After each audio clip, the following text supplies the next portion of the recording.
Chapter 807. The next chapter will be released in the wee hours of the morning. As usual, it will not be updated on the 25th. There will be 2 chapters on the 25th. P.S. Deng Mao is a typo, but it is actually Wang Mao. Hu Gonglai was an old man who had experienced ups and downs. He would not be scared even if he was stabbed by a knife or an axe. However, when he knew the identities of the other 3 people sitting around the stove, he was stunned. The imperial censor Huang Shang was still okay, but the spring and autumn white bear Yuan's Wuzong was enough to shock Hu Gonglai, not to mention the hereditary crown prince of Bailiang. Hu Gonglai followed great ancestor Gu to another bamboo building for a secret talk.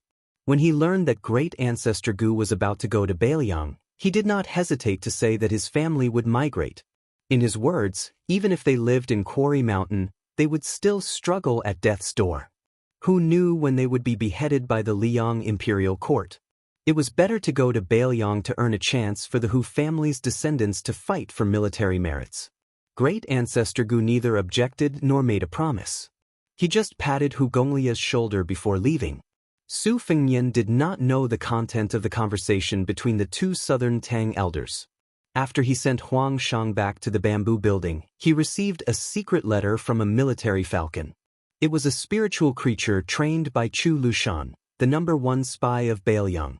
The secret letter briefly explained 2 things. One was that some hidden families like Wang Lin who had taken root in Liang had begun to rise up and move closer to Bailiang. The other was somewhat inexplicable. It said that a crazy monk who was both Buddha and demon came out of Lantua Mountain. After he came out of the mountain, he returned to his youth. He did not even stop Li Dongxin and asked His Royal Highness to be careful when going north. After Su Fengnian finished writing about great ancestor Gu and Huang Shang, he put the military falcon back and sat in front of the stove with Yuan's Wuzong who had not left yet. He threw the secret letter with unique handwriting into the charcoal fire.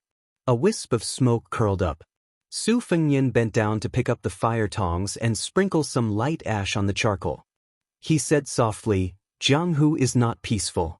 Lantua Mountain is probably not convinced by the 2 Zen temples and has a monk in white who can carry the Yellow River." When the monk came out of the mountain, he was a decaying old man who had lived for 2 or 3 decades. When he came to the Central Plains from the western region, he became a young man and killed indiscriminately along the way. It is far from being called a fierce warrior who subdues demons and demons. When I first met Monk Long Shou of Lantua Mountain in Bailiang, he only said that the female Dharma king who had the 6 signs wanted to practice dual cultivation with me. I hurried back to the pavilion to read the secret records. I was disappointed when I learned that she was an old woman in her 40s. I also learned that there were 3 more senior monks in Lantua Mountain before the 6th jewel Bodhisattva. One of them had been imprisoned for nearly 40 years and was even more shocking than the withered sword in the sword tomb of the Wu family. At that time, I had not practiced the blade and did not understand the freedom of immortals. I was curious how he could survive without eating or drinking. I reckon that this monk has most likely gone mad. Speaking of which, to be able to kill half of the Jianghu by himself, I think only the devil cult's cult leader, Lu Songtao, from 100 years ago would have this kind of spirit. Every generation of Jianghu has its own playboy. In Lu Songtao's generation, there were sword immortals and sages of the 3 religious sects in the same Jianghu. They complemented each other but also restrained each other. Moreover, it has always been recognized that there is heaven's way above Kung Fu. Since those who had gone through untold hardships to stand at the peak of Kung Fu, most of them were righteous figures like the old man in the sheepskin fur coat and Dong Tai. Even Wang Xianxia, who was praised to be able to fight with Ancestor Lu, was not an evil person. Lu Songtao and the crazy monk dared to risk universal condemnation and were not afraid of being punished by heaven. It's a pity that the bull rider is not here. Otherwise, the monk would not have had the chance to go crazy. He would have been killed by the Wudong martial granduncle who had enlightened his acupores. Yuan's Wuzong stretched out his hands to the stove and felt the warmth of the winter. He smiled and said, if the monk could really stand on the same side as Lu Songtao, even Qi Xuanzhen, who carried out justice on behalf of heaven, would not be able to defeat him. Su Fengnian laughed and said, there are 2 biggest sayings in the world. One is that the emperor and the emperor carry out the will of heaven. The other is that the immortals of the three religious sects carry out justice on behalf of heaven. Anyway, I don't have anything to do with it. I can only watch the fun. By the way, second brother Yuan, do you know what's going on with Lu Songtao? Although Zhulu Mountain has been labeled as an evil cult by Jianghu, in my opinion, it is much better than the hypocrites of the so-called righteous people except for its treacherous whereabouts and resolute actions. Moreover, all the previous hierarch took it as their own responsibility to fight for the world. They are not devils who only know how to kill people. There are very few rumors about Lu Songtao in Jianghu. Yuan Zhuozong squinted his eyes and said coldly, "When I was young, I heard from an unworldly superior that Lu Songtao had traveled to Jianghu several times and made countless enemies. When the hierarch of the evil cult was in seclusion in Zhulu Mountain, an ordinary-looking woman was said to be his woman. She wandered in Jianghu and her end was tragic. In short, not only the righteous Jianghu people, but also many emperors and ministers had a share of the pie. The woman was finally hanged in front of everyone. She was still naked before her death. Somehow, Lu Songtao knew about it and forced himself to break out of seclusion to carry the coffin for the woman. After that, it was a catastrophe that no one could save. At that time, the immortals all avoided him. Not all of them showed weakness to Lu Songtao, who was really invincible in the world, but more of them did not want to fight. When we look back, we can see that the mastermind behind the conspiracy was so ambitious and scheming that it was only inferior to Huang Sanjia's subversion of spring and autumn. Su Fengnian's face was gloomy. He gritted his teeth and said nothing. Chapter 808. Yuan Zhuozong bent down to pick up a piece of burning charcoal from the stove and gently crushed it. He said indifferently, "The hermit who told me about this said that Lu Songtao joked before he died that he would never live forever. So, he did some evil things in a hurry. He thought that he was doomed in his previous life, so why not be a good person? Although I guess that it was most likely an excuse given by the later generations, it really didn't feel good when I heard it. Originally, these words should have been passed down by sages to warn the world. However, it was said by a devil who killed people like scything flax. It served them right that the land immortals of that generation of Jianghu couldn't attain Dao. If I lived in the same life as Lu Songtao, I would kill a few more for him." Su Fengnian sneered, "No wonder my master said that the king of hell laughed at the people in the world of the living." Yuan Zhuozong poured a cup of wine and drank it in one gulp. This peerless general, who was even more pure than the villain Shen Zhibao in northern Liang, looked at the empty cup and murmured to himself, "Adoptive father has a clear conscience since he was able to reach this stage today. Yuan Zhuozong is only a martial artist. He doesn't even think about managing the country and bringing peace to the world. In these years he has seen many filthy people and matters in northern Liang, but he still watches with folded arms. He only hopes that after foster father leaves, there will be one person who can stand up. As long as he stands on the Liang-Mang border, the northern Mang cavalry won't dare to take a step south." Su Fengnian shook his head, "I'm afraid I can't do it." Yuan Zhuozong smiled, "It's enough for me to live up to the name of Beiliang."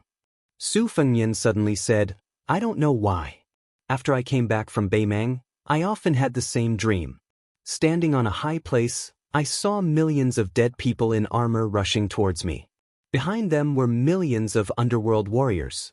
There was a big flag on the tree next to me. It wasn't Su, but Qin." Yuan Zhuozong said helplessly, "It's okay to fight in a battle. But I can't interpret dreams." Su Fengnian didn't want to make a fuss over nothing. He smiled and said, "Second brother Yuan, let's talk about the future steps of the Beiliang army." Yuan Zhuozong laughed heartily, "Then I'll need a few more pots of wine." On Zhulu Mountain, the broken spear Wang Mao, who ranked 9th in the new martial arts ranking, was standing on the top of the mountain. The strong wind at the edge of the cliff slapped his cheeks hard. Beside him sat an ordinary-looking short man. The latter had always been like this. He would never stand if he could sit. As a young nobleman of one of the two royal families of Beimang, he had become a level 1 master at a young age along with the fat lady who was also a relative of the royal family. They had become the top martial artists after Murong Baoding in the royal family of Beimang. The reason why Wang Mao followed the female devil to the central plains of Liang was that he had lost to her. It was not strange that the 9th in the world lost to the 4th in the world who had fought with Dong Tai and Tuoba. However, if he were Wang Mao, he would definitely not admit defeat. The reason why he had shamelessly come to the south was because he had heard that there was a young man younger than him who had made a trip to their northern Mang, and had even slaughtered the 5th raccoon.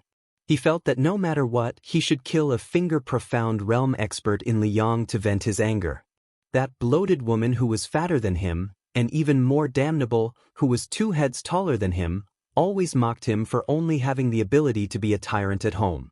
He only thought about how to make a name for himself here, so that he could make that woman obediently admit defeat when he returned. The short young man crossed his arms and asked seriously, "Wang Mao, do you think Luo Yang can stop that crazy monk?" Wang Mao exhaled a long breath, 50-50. The young man glanced at Wang Mao. The 6th jewel master of Mount Lantua is only at the Grand Vajra stage, which is not even considered complete. He is still far from Li Dongxin, who is truly at the invincible Vajra stage. How can this monk be so powerful? Luo Yang almost ruined the good thing that Tuoba had been brewing for 20 years in the northern icefield. Obviously, compared to the battle with Dong Tai in Dunhuang City, Luo Yang's strength had gone up another level. For someone like her, not to mention climbing up a level, even lifting her foot would be as difficult as ascending to the heavens. Since she has already reached such a level, how can the odds of victory still be 50-50? Wang Mao smiled. If we can stop her, the demon sect's leader will fight and the world will know. If we can't stop her, we can wait for Wang Xinji to leave the city before we leave Liang. The young man sighed. Then it's better to stop her. Both of them knew that the number 1 demonic cultivator in Beimeng, Luo Yang, had become the 10th leader of the demon sect, but they didn't know that the person Luo Yang was going to stop was the former 9th leader. The grandeur of this battle might not necessarily lose to the battle between Wang Xinji and Li Chungang on the Eastern Sea. The muddle-headed young mad monk not only knew his own name, he also knew that he was really crazy. When he killed people, he had no regrets. He only felt that these people deserved to die. When he thought about the cause and effect, he had a splitting headache. It was so painful that he almost wanted to roll on the ground. He knew that he was crazy, so he couldn't help crying and laughing along the way. Every time he passed a place and saw a person, he quickly forgot that place and that person. Every time he wanted to stop and look back, he couldn't do it. It was as if he was supposed to travel to the west, but he went east.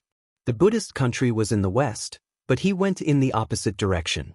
In the end, he went further and further away. With only a trace of clarity left, he only wanted to know what he had put down in the west and what he had to pick up in the east. A useless song evolved from 4 words to more than 100 words.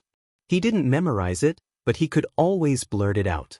Mad Monk might have forgotten, but the Jianghu of the Central Plains was already in a state of panic.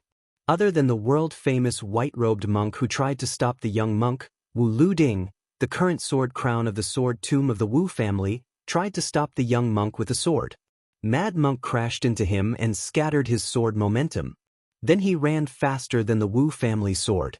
After that, the most outstanding young celestial master of the Dragon Tiger Mountain, Zhao Ningxian, also made a move. The monk and the celestial master faced each other face to face, but they didn't collide. The monk kept his head down and ran forward. Zhao Ningxian, who was rumored to be the reincarnation of the first celestial master of the mansion of the celestial master, retreated at the same time. After 80 miles, Zhao Ningxian stepped aside and let the mad monk continue to move forward while laughing. Zhao Ningxian quickly sat cross-legged on the ground, bleeding from his 7 orifices.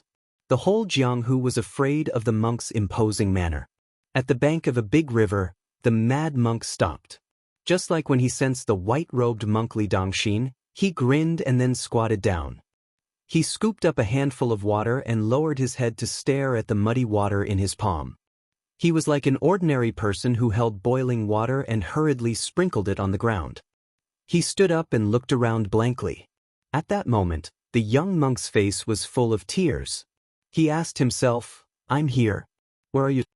Chapter 809. This north-south river was called the Green Crossing River. The river water was noisy and the surface of the river was 20 zhang wide. According to legend, the ancient Taoist immortals once rode a green reed here to carry people across the river. The young mad monk's straight line to the east allowed the people of Jianghu to figure out the general route. A group of spectators had been waiting here for a long time. At first they were scattered, but later they involuntarily gathered together. They were really afraid of the monk's irresistible force and were afraid of being killed by an innocent person. They felt that if they were in a group, their chances of survival would be higher. Even if they were unlucky enough to step on that straight line, they would all die together and be companions on the road to the netherworld. Therefore, 50 to 60 people gathered together. The fish and the honest people were mixed together. There were Jianghu heroes who had been famous for a long time. There were Jianghu heroes who hid their heads and tails. There were Jianghu heroes who had only just entered the Jianghu. There were nameless pawns who had entered the Jianghu. And there were also young heroines whose beauty made people drool. There were a few pairs of old enemies, but at this moment they did not have the time to draw their swords against each other, but they were all secretly on guard. Several popular heroines either approached the famous heroes with smiling faces to flatter them, or they were politely accosted by many Jianghu men with cold faces. In the present Jianghu, where people who carried bricks and fought street battles dared to call themselves Wulin people, it was like the Yellow River and the mud and sand. It was impossible to expect everyone to be as free and unrestrained as Dong Tai Li Chungang. A few years ago, there was a young talent who had a good reputation who threatened to imitate the ancient people and perform a feat similar to crossing the river on a reed. He really succeeded and won countless cheers at that time. It was a pity that within a few days he was exposed by his Jianghu peers, saying that the reason he was able to step on the water and float across the river was because of an iron chain that hung a few feet below the surface of the river the night before. He had no choice but to retreat from Jianghu dejectedly. And this was where the brilliance of Jianghu lay. You would never be able to guess what kind of magnificent feat a true genius would achieve, and you would never be able to predict what kind of joke the next person would be. The sudden stop of the young monk, who had already made a name for himself, made those onlookers who thought that the useless monk would directly cross the river tremble. They were afraid that he would be like a pedestrian who saw an eyesore and would stretch out his foot to crush the nest of ants. However, what happened next not only relieved the onlookers, but also gave them a great surprise. They saw a stranger in white coming from the opposite bank of the Qingdu River. The stranger's vision was blurred, and it was hard to tell whether the stranger was a man or a woman. The stranger crossed the river, and the young monk just happened to come back to his senses after holding the water and looking at himself in the mirror. He tapped the ground with the tip of his foot and rushed to the river surface. The two people separated as soon as they touched each other. The mad monk, who had always been invincible, was actually stepped on by the man in white on his bald head. The man in white floated back to the east bank, and every time he stepped on the mud, there was a muffled sound. The mad monk also fell back to the west bank, staggering like a drunkard and shaking his sleeves like an actor. The power of one step made the turbulent river suddenly stagnate. It was not until the two people landed that the river regained its momentum. The young monk, whose kasaya was in tatters, did not hesitate to cross the river for the second time. The man in white also crossed the river to intercept him. This time, the man in white stomped hard on the monk's chest. The whole river under the two people shook.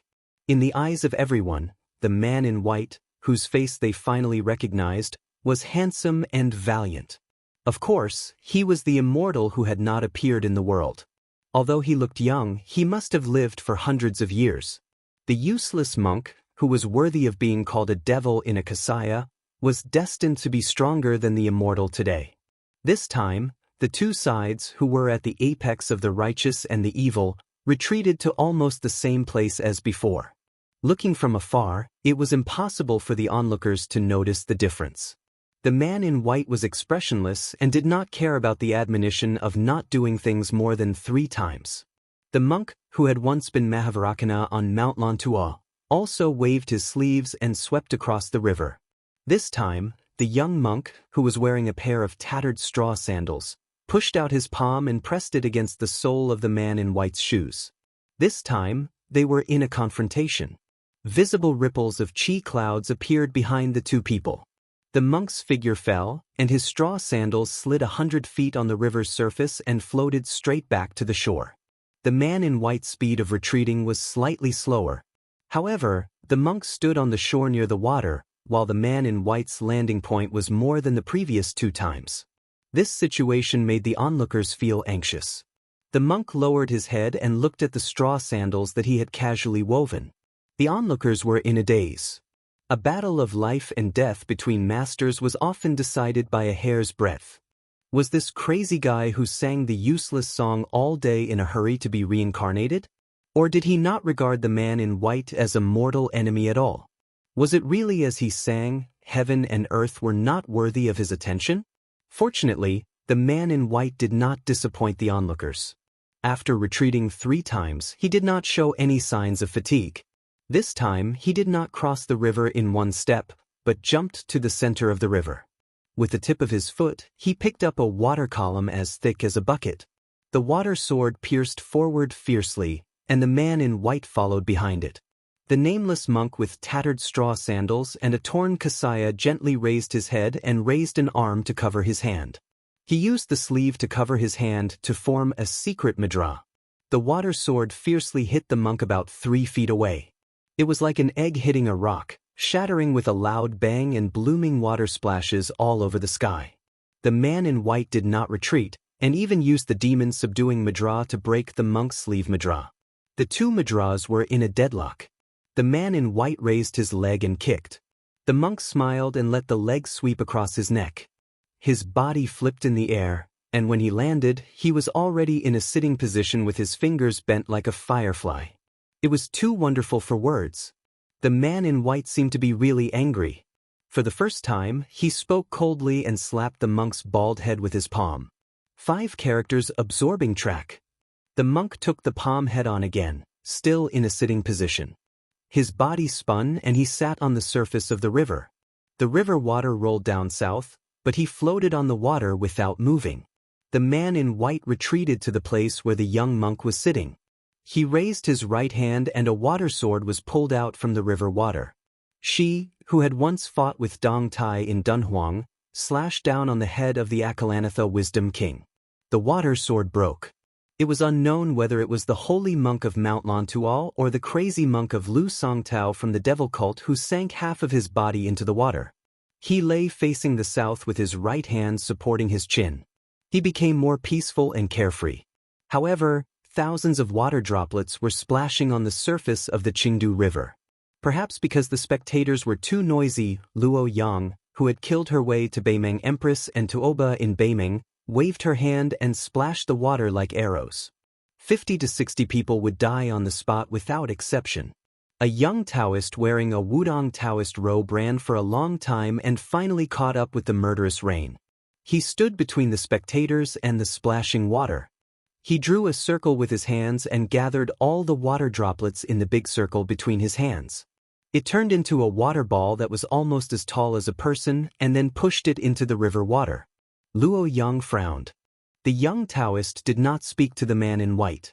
Instead, he said to the crazy monk who was slowly getting up, "If the breeze is useful, turn the book for me. If the Kunlun is useful, I will go down the mountain. If the grass is useful, I will know whether it flourishes or withers. If the meditation is useful, I will seek peace of mind. If the river is useful, I will quench my thirst with a ladle. If the sun and moon are useful, I will follow my heart. If I am here, I will go somewhere." It seemed like he was talking nonsense, but in the end, this Wudong Taoist had given his own opinion on the crazy monk's useless song. Unexpectedly, after the monk stood up, his eyes were no longer turbid. They were as clear as spring water. His hands were behind his back. In the blink of an eye, his appearance had changed more than a dozen years. The young monk had turned into a middle-aged monk. His previous ignorance and bewilderment had been swept away, replaced by a vigorous air that looked disdainfully at the world. At this moment, Lu Songtao was the 9th cult leader of the devil cult at his peak. Standing on the river surface, he cast a glance toward the young Taoist priest. Then he turned his gaze toward the white-robed Luo Yang. With a chuckle he said, "The current Jianghu is really an eye-opener. I remember at that time in the World Sword Forest, there was a sword immortal Wei Chao.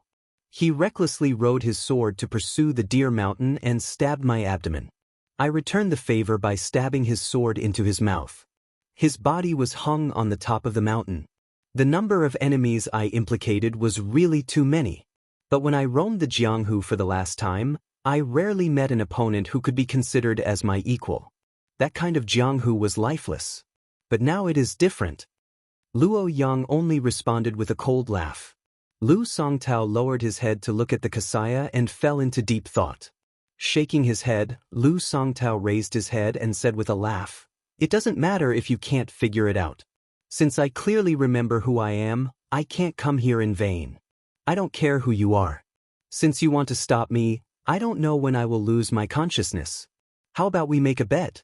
Let's bet if I can make it 300 li to the east. If you lose, I will go to Zhulu Mountain. If I lose, you will be the cult leader of the devil cult after Lu Songtao." Luo Yang calmly said, "If you hide, don't talk about 300 li, you won't even be able to make it 30 li." Behind her, a big red fish with a carp's body and dragon's whiskers appeared. Lu Songtao laughed loudly and raised his hand to borrow a sword from the waist of a spectator. He held the sword horizontally across his chest and flicked his finger. The sound didn't come from in front of him but from the ninth heaven. The world only knows that Lu Songtao is a devil who willfully slaughters the innocent. He has always liked to kill people with his bare hands. Only one person knows the difference between Lu Songtao with a sword and without one. It's funny that in that generation of Jianghu, including Wei Chao and Wei Chao, there were at least 5 land immortals. After I came out of seclusion, none of them were worthy of Lu Songtao drawing his sword. Lu Songtao looked at Zhulu Mountain 300 li away, his gaze gentle and intoxicated. "You said you wanted to see the elegance of a sword immortal with your own eyes, so here I am. That time, I was late by 6 days.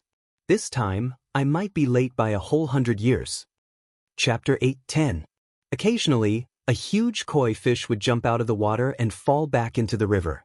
The 50 or 60 Jianghu people who survived the disaster did not make a sound for a long time, even if they saw the man in white and the monk in gray leave. They were afraid of the unexpected disaster until the young Taoist turned around and bowed. When they heard that the Taoist called himself Li Yufu of Wudong, it was like thunder in their ears.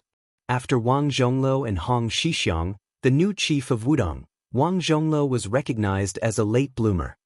He gradually entered a good state in the cultivation of Tiandao until he reached the Big Yellow Court. As for the immortal Hong Shixiang, he rode a crane to Jiangnan, went to Dragon Tiger Mountain with a sword, and drove out of Tai and city. These were all mysterious deeds that even the immortals would envy. As the youngest chief in the history of Wudong Mountain, Li Yufu's future achievements might not be as high as Tianmen. Li Yufu looked elegant and had a high social status. He was easy to get along with people, which was the opposite of the arrogant Taoist of Dragon Tiger Mountain. While he was talking with someone, Li Yufu looked happy and apologized. He turned around and greeted a middle-aged Taoist who had landed on the bank of Green Crossing River. "Why are you here, Junior Uncle Wang?" Sword maniac Wang Xiaoping looked to the east and said seriously, "The killing intent of this crazy monk is too strong. It's like Lu Songtao of the devil cult mentioned by Senior Brother Song. I want to confirm it. If it's really him, Wang Xianji is unwilling to leave the city. Deng, he has already gone out to the sea to visit the immortals. Chao Zhangqing is busy with the restoration of West Chu, Gu Jiantang, Chen Zhibao, and the others are loyal officials of the imperial court, so they won't make a move. Li Dongxin has already made a move once, so he probably won't stop him again. Shangyin Academy is 260 miles ahead, so I have to come." Li Yufu said guiltily. Yufu overestimated himself and made martial Uncle Little Wang worry. Wang Xiaoping, who was also unapproachable on the mountain, smiled for the first time. He walked slowly along the bank of the river and said to the young chief beside him, "It's okay. This is the responsibility of Wudong Mountain." Back then, little junior brother said that ordinary martial artists strive to be alone in the world when they cultivate. However, for us Daoists, cultivation is like carrying a burden and climbing a mountain. That's why little junior brother can carry the martial Dao and the heavenly Dao with one shoulder. Sect leader, your foundation is not bad, you are similar to Xiao Shidi's, your temperament is even more similar to his. It's just that you need to think more about the true meaning of these words. Right now, Mount Wudong is flourishing with incense, almost catching up to the scene of several hundred years ago. Headmaster, the more you can't just raise your head and look at the people in the sky. After all, youngest Shidi's cultivation is indeed profound and unfathomable. But where the cultivation came from is even more important. Li Yufu said warmly, Junior Wang, I will remember your words. The breeze on the river made Wang Xiaoping's simple and unadorned Taoist robes flutter in the wind, making her look even more like a swordsman. The sword maniac stopped in his tracks and said with a smile, if junior apprentice brother listens to my nagging, he will definitely have to flatter him a little. Only then will he have the face to steal winter bamboo shoots from my purple bamboo forest. Otherwise, he will chop bamboo to make a fishing rod. Chief, you should learn more from your junior apprentice uncle's laziness and rashness. Although the heavy burden of Mount Wudong is on your shoulders, you can do whatever you want as long as you don't go against your heart. As martial uncles and martial uncles, we don't have great abilities. We have the will but not the strength. We can only ask junior apprentice brother to bear more with you. In fact, although we don't say it out loud, we have been feeling sorry for all these years. Li Yufu's expression changed slightly. Taoist cultivation originally pursued the concept of knowing the autumn of the world when a leaf fell and the spring of the world when a bud sprouted. Wang Xiaoping went straight to the point and said, although I'm not strong enough, I should still use some of my strength to shoulder some of the burden. This is also going with the flow. If that white-robed man can't stop Mad Monk, he will most likely run into that man. Since I promised junior brother, I should also go and stop him. I've been obsessed with the sword all my life, but I've never felt that I could use my sword to my heart's content. Last time outside the divine martial arts city, I had a lot of enlightenment. Previously, when I saw Su Fengyan cultivating his will at the bottom of the lake, I learned a lot from him. This mad monk can help me sharpen my swordsmanship. If I'm not as good as him and die with my sword broken, you don't have to worry about me, master. Li Yufu said in a trembling voice, Junior apprentice Uncle Wang, can you let me do a divination? Wang Xiaoping laughed heartily and flew away. Today, Wang Xiaoping will have a narrow escape. Li Yufu sat by the river dejectedly. Even if Li Yufu could see his own life and death indifferently, he could not see others' life and death indifferently. This was a big cage. Drawing a circle on Mount Lantua and the withered sword in the Wu family's sword tomb had the same effect. They were both self-satisfied, but Mount Wudong was never like that. The great hammer of Buddhism was used to break through obsession. However, when obsession broke through obsession, it fell into the inferior category. Taoist cultivators pursued Dao and asked. Li Yufu used to ask himself what would happen after attaining immortality and passing through the gate of heaven. It was said that the world was full of hardships, but the immortals were happy. Li Yufu looked sad and looked at the yellow water of the river. There were many heroes in history, including immortals, Buddhas, and sages. A real man could stand on his own ground, his family, his country, and the world. The wind blew and the river water hit the shore, soaking the young chief of Wudong's Taoist robe and shoes. The crowd of Jianghu spectators in the distance, including the swordsman whose sword was borrowed by the crazy monk Lu Songtao, did not come back to his senses for a long time. He suddenly cried tears of joy and shouted loudly, wishing that the world would know that the strange monk borrowed his sword. Lu Songtao borrowed his sword without any warning, and his status in Jianghu suddenly rose. Several Jianghu seniors and big shots took the initiative to get close to him and said some polite greetings and warm words. Li Yufu turned a deaf ear to them. A bright red river carp jumped out of the river and jumped into the young Taoist's arms. It really matched the couplet of a small Taoist temple on Mount Wudong.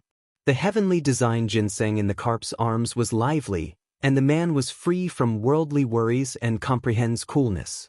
Li Yufu held the carp and lowered his head to look at the lively carp in his arms. He was in a daze and suddenly smiled. I'm Li Yufu. You and I are fated. I hope you won't be greedy and take the bait. If all things can really cultivate, I'll be able to cultivate. You and I should work together to cultivate Dao. Li Yufu held the carp with both hands and gently threw it into the river. I hope we can meet again after hundreds of years. The computer beside Qingdu River was mysterious. The man and the carp made a promise of hundreds of years. The collision 30 miles away was full of the smell of blood. Chapter 8:11. Luo Yang, who took out a spiritual object from the mausoleum of the Emperor Qin, did not stop him once during the 30 miles journey. Instead, she directly landed 30 miles away from the Qingdu River. She wanted to kill him in one shot, which showed her arrogance as the #1 demon of Beimeng. Mad Monk swayed and ran all the way. Occasionally, there were a few passers-by who heard the useless song.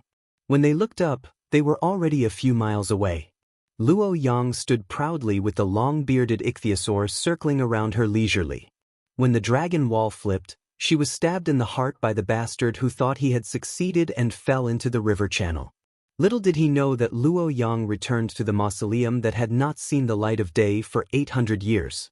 Previously, Su Fengnian only saw the first floor of the mausoleum and already felt that it was magnificent. Who knew that Luo Yang skillfully opened the mechanism and went down? There were countless talismans on the ground, which were the best work of the ancient necromancers. Even the current Qi cultivator gurus would sigh in admiration when they saw it. The two ichthyosaurs circled around a coffin for nearly 1,000 years. After Luo Yang left the mausoleum of the Emperor Qin under the Yellow River, she secretly went to the Arctic tundra. She just happened to catch the big fish of the North Sea transforming from the Kuan to the Peng. Tuoba waited for dozens of years, but she still ruined half of the good thing. Tuoba once told the Empress in secret that when he took the weapon, it would be the day when hundreds of thousands of soldiers of Tuoba's personal army marched south. As a result, not to mention Tuoba Bodhisattva was enraged. Even the Empress, the Son of Heaven, who originally had high regard for Luoyang, was enraged. For the spider web in Li Mixie's hand, not to mention 100 catchers and 30 butterflies were dispatched. Other than a section of willow, all the other 6 lifting poles and double cocoons were dispatched in full force. Li Mixie personally arranged all the details of the hunt and kill. Beheading Luoyang was a must. Unfortunately, back then, Luoyang had slaughtered his way to northern Mang's capital. That time, he had even slaughtered his way all the way to the border. He had even taken a detour midway to meet Li Mixie, who was protected by layers upon layers of armored cavalry, from afar. Luoyang's actions, compared to Lu Songtao's roaming of the Jianghu 100 years ago, could be said to be in no way inferior. It was just that the Jianghu far away in Liang did not have the chance to hear about this secret history. Lu Songtao did not carry his sword.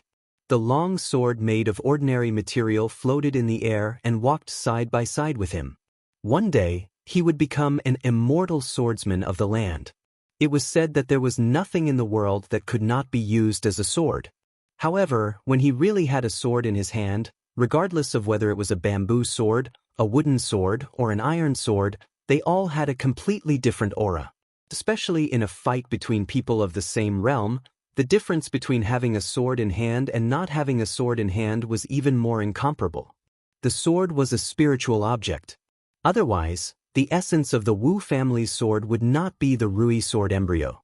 Even when a skilled swordsmith forged a sword, the Rui sword embryo was only the first layer. The Rui sword embryo was the most important part. It was unknown which senior had joked about the fight between experts. It was like two shrews dressed in silk clothes fighting. Both of them wanted to tear the other's clothes apart, but silk clothes were dense and sturdy. The reason why swordsmen could become a glamorous profession in Jianghu for thousands of years was because they had a pair of scissors in their hands. They could tear the clothes apart with half the effort. If they were barehanded, they would first have to break the dense satin with their fists and loosen the threads. One of the 4 grandmasters of the previous generation, Fu Jiang Hongjia, was not in the 3 sections. However, he possessed the physique of the great Vajra realm and the comprehension of the celestial state. Furthermore, he wore a talisman armor. It was tantamount to wearing the thickest clothes in the world. The ferocity of Han Diaosi lay in his ability to peel silk from a cocoon. Not only could he tear a Vajra realm physique with his bare hands, He could also cut off the resonance between a celestial state expert and the world. For martial artists outside the three sects, there was no doubt that the four realms of first pin were ascending in order. The Xian finger was lower than the celestial state, and the difference was far greater than the Vajra finger and the Xian finger. There were many cases of people in the latter two realms killing each other. Han Diaosi was able to use the Xian finger to kill a celestial state expert, which made him comparable to Dong Tai's Xian finger. Unfortunately, after the death of Catman outside the Shenwu city, there was no one to inherit his cultivation method. It became a masterpiece. Regardless of Catman's character, it was regarded as the greatest flaw of the Xian finger in the world. When top experts, especially first pin experts, exchanged blows, there was a sense of cherishing life. Exchanging pointers was far more than fighting to the death. Luo Yang in white was obviously an exception who did not cherish the hard-won realm. Without exception, she fought against Tuoba under the eyes of the Empress of Beimang, fought against Dong Tai outside Dunhuang, fought against the former fourth in the world Hong Jingyan at the chess and sword music school, and fought against Tuoba on the back of the giant fish in the northernmost ice field. Without exception, all of them involved their opponents and forced them to fight to the death. This time was no exception. The two of them collided. Luo Yang allowed Lu Songtao's sword to pass through her palm. She slapped Lu Songtao's forehead with her palm. The two of them each retreated several zhang. Luo Yang's arm, which she used to block the sword, drooped and dripped blood incessantly. Lu Songtao was bleeding from his 7 orifices. He was not feeling well either. The long sword shattered. The spiritual aura of the dragonfish beside Luo Yang also collapsed. Luo Yang shot a glance at the middle-aged monk who was no longer crazy. She retreated and swept away. She said indifferently, "I'll take another blow from you 100 li away." Lu Songtao smiled and sucked in a breath. The blood flowed back into his orifices like a sword returning to its sheath. He took large strides forward, stepping over the scattered broken swords on the ground. He condensed a complete sword. This time, he held the sword in his hand. There was a city 100 li away. Luo Yang in white stood below the western city wall. The person came and the sword came. A sword aura as thick as a mountain peak. When Luo Yang stood still, she was already outside the eastern city wall. The city was forcibly torn into 2 halves by the sword aura and Luo Yang. The city wall was split. On this line, dust flew everywhere. A shopkeeper selling rouge and face powder stared with wide eyes at the messy shop that was split into 2 halves. Another shopkeeper was pretending to be cultured with a good friend in the backyard of a private house. They were boiling wine and enjoying the lake scenery. They saw the lake water churning, the courtyard wall breaking, and the pavilion collapsing with a loud bang. Everyone's mink hats were blown to the ground by the strong wind. They looked at each other in dismay. A young master who was strolling on the street with a servant fell into the ravine that appeared out of nowhere with his horse. The man and the horse howled. The servants thought they saw ghosts in broad daylight. They shrank back, not daring to go into the ravine to save people. Lu Songtao outside the western city wall laughed loudly. He ran forward along the crack in the wall. Destroying a city with 1 blow is not enough. Let's destroy a country with 1 blow. Luo Yang stroked the dragonfish's body that appeared out of thin air and smiled slightly. They entered the city again. "Get out!" She kicked Lu Songtao, who entered the city with her, back to the western city wall. Luo Yang stood still in the center of the city, her white clothes fluttering. Lu Songtao's body was bent like a bow outside the western city wall. He straightened his back and slowly stood still. His eyes were a little cloudy, like a jar of white wine that had been stored in the cellar for many years. When someone shook it hard, the dregs at the bottom of the jar floated up. Lu Songtao shook his head and rushed into the city again. He came to a north-south street that was cut by something in the middle of the city. Near the bottomless ravine, a plain-looking woman sat on the roadside with lingering fear. She looked around and found a small hairpin that fell to the ground from her hair. She was about to bend down to pick it up.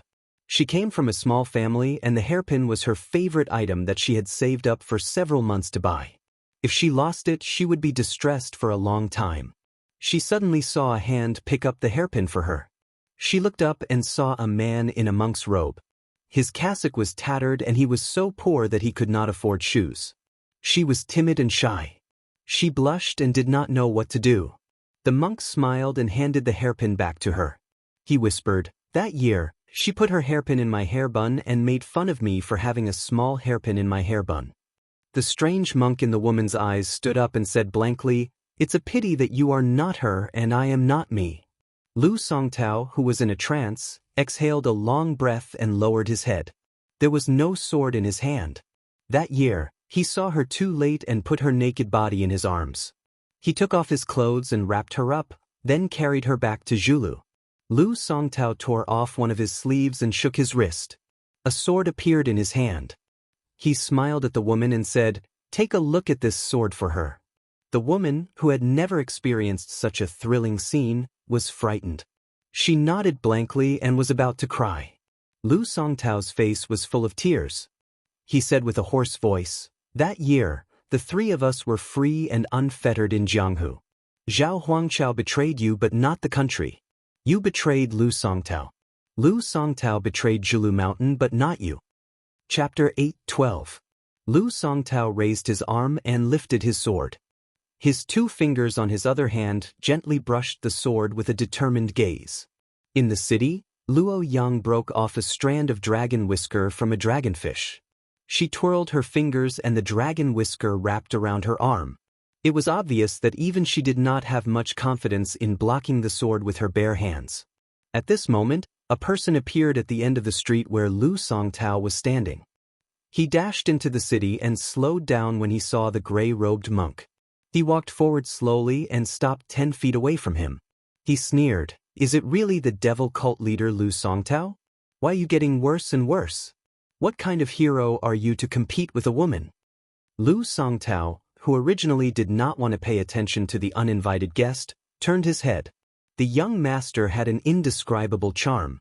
His hands were in his sleeves and he was as handsome as a tree in the wind. Behind him, there was a majestic man escorting him. Lu Songtao smiled. What was going on with the Jianghu today? Why were the talents of the Jianghu sprouting like bamboo shoots after the rain? Although this white-haired young man had used an otherworldly item to cross the threshold of celestial phenomenon and could not be considered genuine, if his foundation was not good enough, how could a small pond contain a flood? The man behind the white-haired young man was not to be underestimated. Together with the Wudong Taoist who spoke at the riverbank, Lu Songtao could not help but sigh. If the Jianghu around 100 years ago chose 10 people to fight to the death, the difference in the outcome would not be too great. However, if 50 people were chosen, the Jianghu he was in back then would not have any chance of winning. Lu Songtao held his sword in his hand and was ready to attack. His sword will was torrential and the sea of qi around him was rolling over and over. He forcefully suppressed it and smiled at the young man. It is not easy to have such skills at such a young age. Lu Songtao will not lower himself to your level today. A true gentleman does not speak when watching a chess game. It is fine if you want to watch the battle, but if you interfere, don't blame me for pointing my sword at you. Young man, let me give you a piece of advice. The otherworldly item hiding in the dark is already on the verge of collapse. Don't let your emotions affect your decisions. Without waiting for him to finish speaking, Lu Songtao's boundless sword intent instantly vanished into thin air. Lu Songtao didn't make any movements, but the sword in his hand had already flowed east like a great river. The earth trembled and the city shook for a long time, causing the commoners in the city to mistakenly think that the underground hidden dragon was causing trouble, causing a violent earthquake. They all fled from their houses to flat ground. 20 zhang away, Luo Yang's heart was pierced by a sword. Lu Songtao had only struck once, but he had aged 10 years in the blink of an eye. 100 years ago, Lu Songtao had never used his sword. Perhaps he was the loneliest old sword immortal in the world of martial arts. 100 years later, his sword strike was so powerful that it could destroy a mountain. Lu Songtao was neither sad nor happy. He only looked at the white-clothed woman who would stand at the top of the Jianghu 100 years later. Then he exclaimed in surprise, "Don't tell me you're someone with a different heart." Luo Yang stood up from the ruins and sneered, "It's my turn." Lu Songtao glanced at the white-haired young man, then turned to look at the demoness who had shaken Beimeng twice. He shook his head and sighed. Fellow sufferers sympathize with each other. One has to rely on unorthodox ways to steal cultivation, while the other uses external objects to prolong her life. Both of them have no choice but to tamper with fate. You don't have much lifespan left to begin with. Even if you can stop me, Lu Songtao, for 300 li in the end, you won't die much later than an old man who has lived for more than 60 years. Why bother? The person who came was naturally Su Fengyan, who was worried about nothing. After he leaped onto the city wall, he stopped and looked into the distance. At first, he had no intention of interfering. He didn't even care about going to Shangyin Academy first. After he received the secret letter from the Blue Falcon, he took a detour to come here, afraid that he would miss this great battle. Even if it wasn't a once-in-a-century battle, after all, the battle between the old man wearing the sheepskin fur coat and Wang Xianxia in the Eastern Sea was a battle between two cult masters of the devil cult. No matter how you looked at it, it could be considered a great battle that was hard to come by in decades. However, he didn't expect that the so-called white-clothed man from Zhulu Mountain in the letter was the Luoyang woman who died in the Dragon Wall River Channel in the northern Meng. When he approached the city wall, the connected otherworldly item let Su Fengyan know that Luo Yang had sensed his presence. Su Fengyan didn't want to run away. He was a little scared when he saw Lu Songtao raise his sword. He jumped down the city wall in a hurry and tried to boost his courage. Anyway, he had a half-baked celestial state cultivation with him. If he joined in the fun and spoke some words of conscience to the old leader, he wouldn't be killed on the spot. You, Lu Songtao, are the former leader of the devil cult, busy competing with the whole world. Why do you have to make things difficult for people like us who don't mingle in Jianghu? Besides, I'm used to the bitter days of being despised by everyone in northern Meng. Once things get tense, I'm not that slow either. Chapter 8:13. Luo Yang, who had been moving forward, did not even look at Su Fengyan. His flirtatious glances were wasted on a blind person. If Luo Yang was a woman who could be judged with common sense, she would not be Luo Yang. Even Lu Songtao, who had experienced many hardships, felt somewhat puzzled. This woman clearly did not need to destroy both jade and common stone. She was too lazy to determine the winner and loser. So, did she want to directly fight to the death? Lu Songtao raised his head and laughed loudly. He actually had a joyful feeling as if he had finally met someone who understood him after 100 years. He tore off his remaining sleeve and a second sword appeared in his hand. Perhaps it was because of the existence of the sword Immortal, the devil, and the otherworldly item, but due to the resonance between heaven and man, it caused a strange phenomenon. Some snowflakes seemed to be drifting down sparsely from the sky.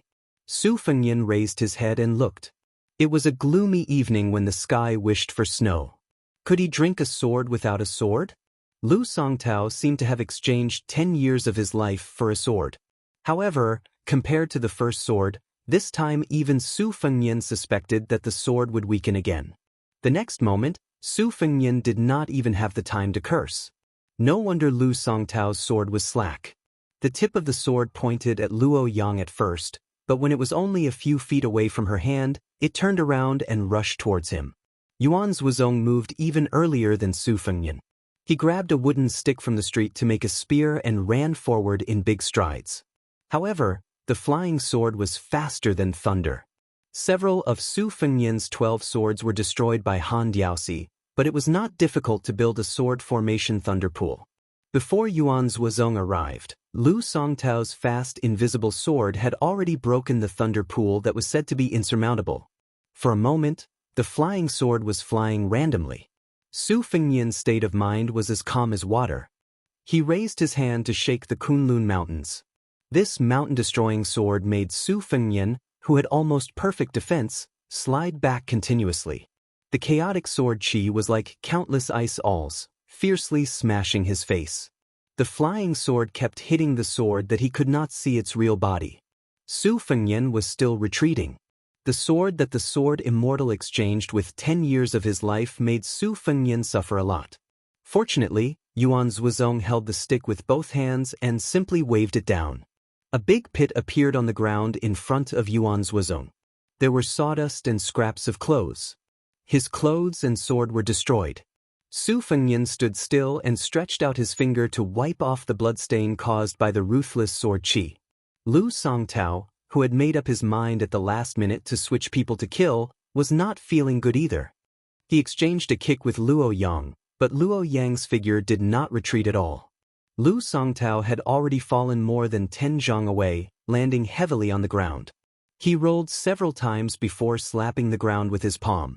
He swayed and floated up. Luo Yang was like a gangrene attached to the bone. Lu Songtao had just stabilized himself when her arms swept across his abdomen. His body was several feet above the ground. Without waiting for him to fly out horizontally, Luo Yang stomped on his abdomen again. The kite with a broken string was directly 7, 8 zhang away. This time, Lu Songtao did not fall. His toes hovered in the air a few times like a dragonfly skimming the surface of the water, gently landing on the edge of the gully. One wrong step, one wrong step, one wrong step, one wrong step, one wrong step after another. Luo Yang's palm pushed out during the long sweep. Lu Songtao's expression turned serious. He leaned back, dodging Luo Yang's flying sword, which had fallen into the palm of his hand at some unknown time. Luo Yang's palm turned into an elbow, often knocking Lu Songtao to the ground. With a kick, Lu Songtao directly crashed into a distant wall. When he stood up from the dust, the corner of his mouth was oozing with a ghastly black clot of blood. He smiled freely. With 2 fingers, he cut open his abdomen. Gripping the tip of the sword, he pulled out the treacherous flying sword that had pierced his body from behind. Lu Songtao looked at the white-haired young man with a profound mind. Indeed, I did not waste my sword strike on you. Lu Songtao did not look angry at all. Instead, he looked delighted. He gently tossed the translucent flying sword back to Su Fengnian. It was not easy to nurture a sword embryo. Wei Chao could not be called a sword immortal. Sui Xiegu, who was as young as you, was not vulgar. Unfortunately, I did not know if he was dead or alive. Otherwise, you could have learned the sword from him. Most people in the pugilistic world believe that there is no second place in martial arts. They are afraid of being stepped on by others and losing their integrity in their later years. However, the great swordsmen are not afraid of being overtaken by their juniors. They are only afraid that the swordsman's legacy will deteriorate from generation to generation. Kid, what's your name? Su Fengnian asked carefully. Sui Xiegu. Do you like to eat swords? Lu Songtao smiled and nodded. Back then, this kid said that he wanted to challenge all the strongest swordsmen in the world and eat all the best swords in the world. When I went into seclusion to practice my swordplay, it was this defeated opponent who became braver with every setback that guarded my seclusion. Su Fengnian took a deep breath. Old man Sui has a great enmity with me. However, he clearly distinguishes between kindness and hatred. I am indebted to him for his sword strike. Lu Songtao waved his hand. That's between the two of you. It has nothing to do with me. Luo Yang glanced at Su Fengnian. The latter immediately fell silent. Luo Yang flicked her finger lightly and an item flew towards Lu Songtao. The latter caught the item with a complicated expression. He asked softly, "It's you? How is that possible?" Luo Yang was expressionless. Lu Songtao, who had originally planned to fight to the death, sighed and flicked the item back. He had a strange expression. So what if I see him? He won't be that person anymore. Luo Yang's expression was still cold. If there's nothing else, then get lost. Lu Songtao clutched his stomach and laughed. Then he disappeared in a flash. As he left the city and headed east, this demon who had stirred up a reign of terror 100 years ago muttered to himself, "So there's someone more foolish than me." Luo Yang put on a fake smile and stared at Su Fengnian. "Woman, you really hold a grudge. Why don't you say that I took Lu Songtao's sword strike for you for no reason?" Su Fengnian was thinking about how to escape when Luo Yang opened her mouth and said with a smile, "The Yellow River Strike. This little girl will engrave it in her heart."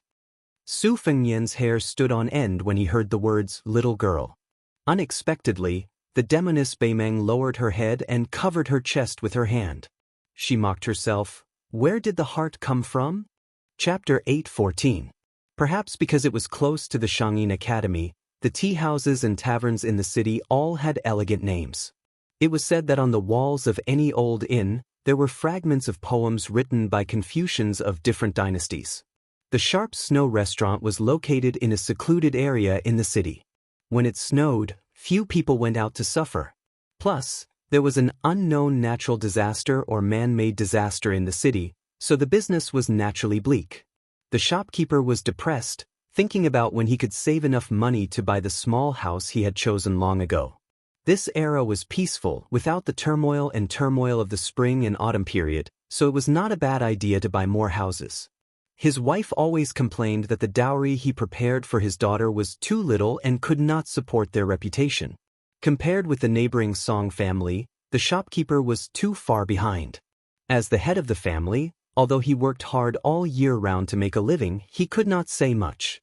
However, after working hard every day, he could go home and drink a cup of tea made by his daughter, so he did not complain anymore. He hesitated whether he should sell the calligraphy and painting that he had treasured for many years. He bought it from a southern Tang survivor who had wandered to another place at a high price.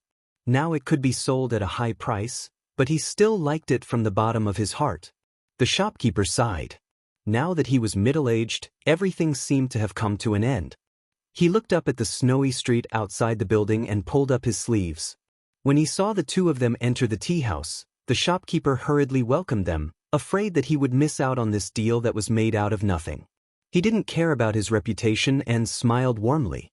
In addition to the best tea before the rain, we don't lack good wine. What would you like to drink? When the shopkeeper recognized the faces of the two people, he was somewhat stunned. The handsome young man was still all right. He had a warm smile on his face and looked very warm in the winter. With one look, one could tell that he was from a good family. However, the woman with a frosty face was frightening. The shopkeeper subconsciously shrank his neck. Fortunately, for some reason, the white-haired young man was very understanding.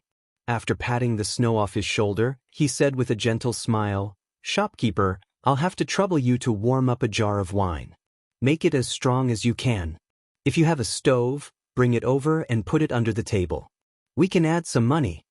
The shopkeeper quickly rubbed his hands and said with a smile, "It's free, it's free. It's only right." Su Fengnian and Luo Yang were sitting by the window.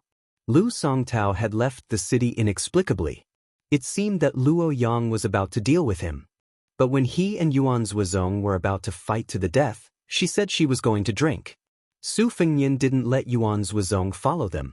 Since she said to drink, Su Fengnian would drink generously. Drinking with a gentleman would most likely lead to death. However, drinking with Luo Yang would most likely lead to a better life. The wine was served on the table and the stove was set up. The two of them drank together.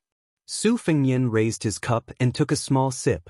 With a slurp, he leaned lazily against the back of the chair and asked softly, "Bodhisattva Tuoba has been waiting for 30 years for you to spoil the good thing?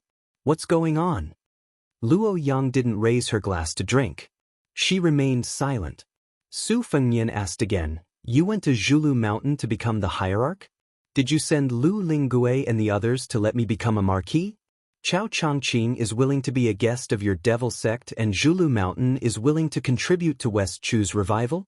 But to be honest, I don't think West Chu's revival will be possible. When Su Shao destroyed West Chu, he didn't divide the north and the south because he saw the general trend. He didn't proclaim himself as the emperor because people were disheartened.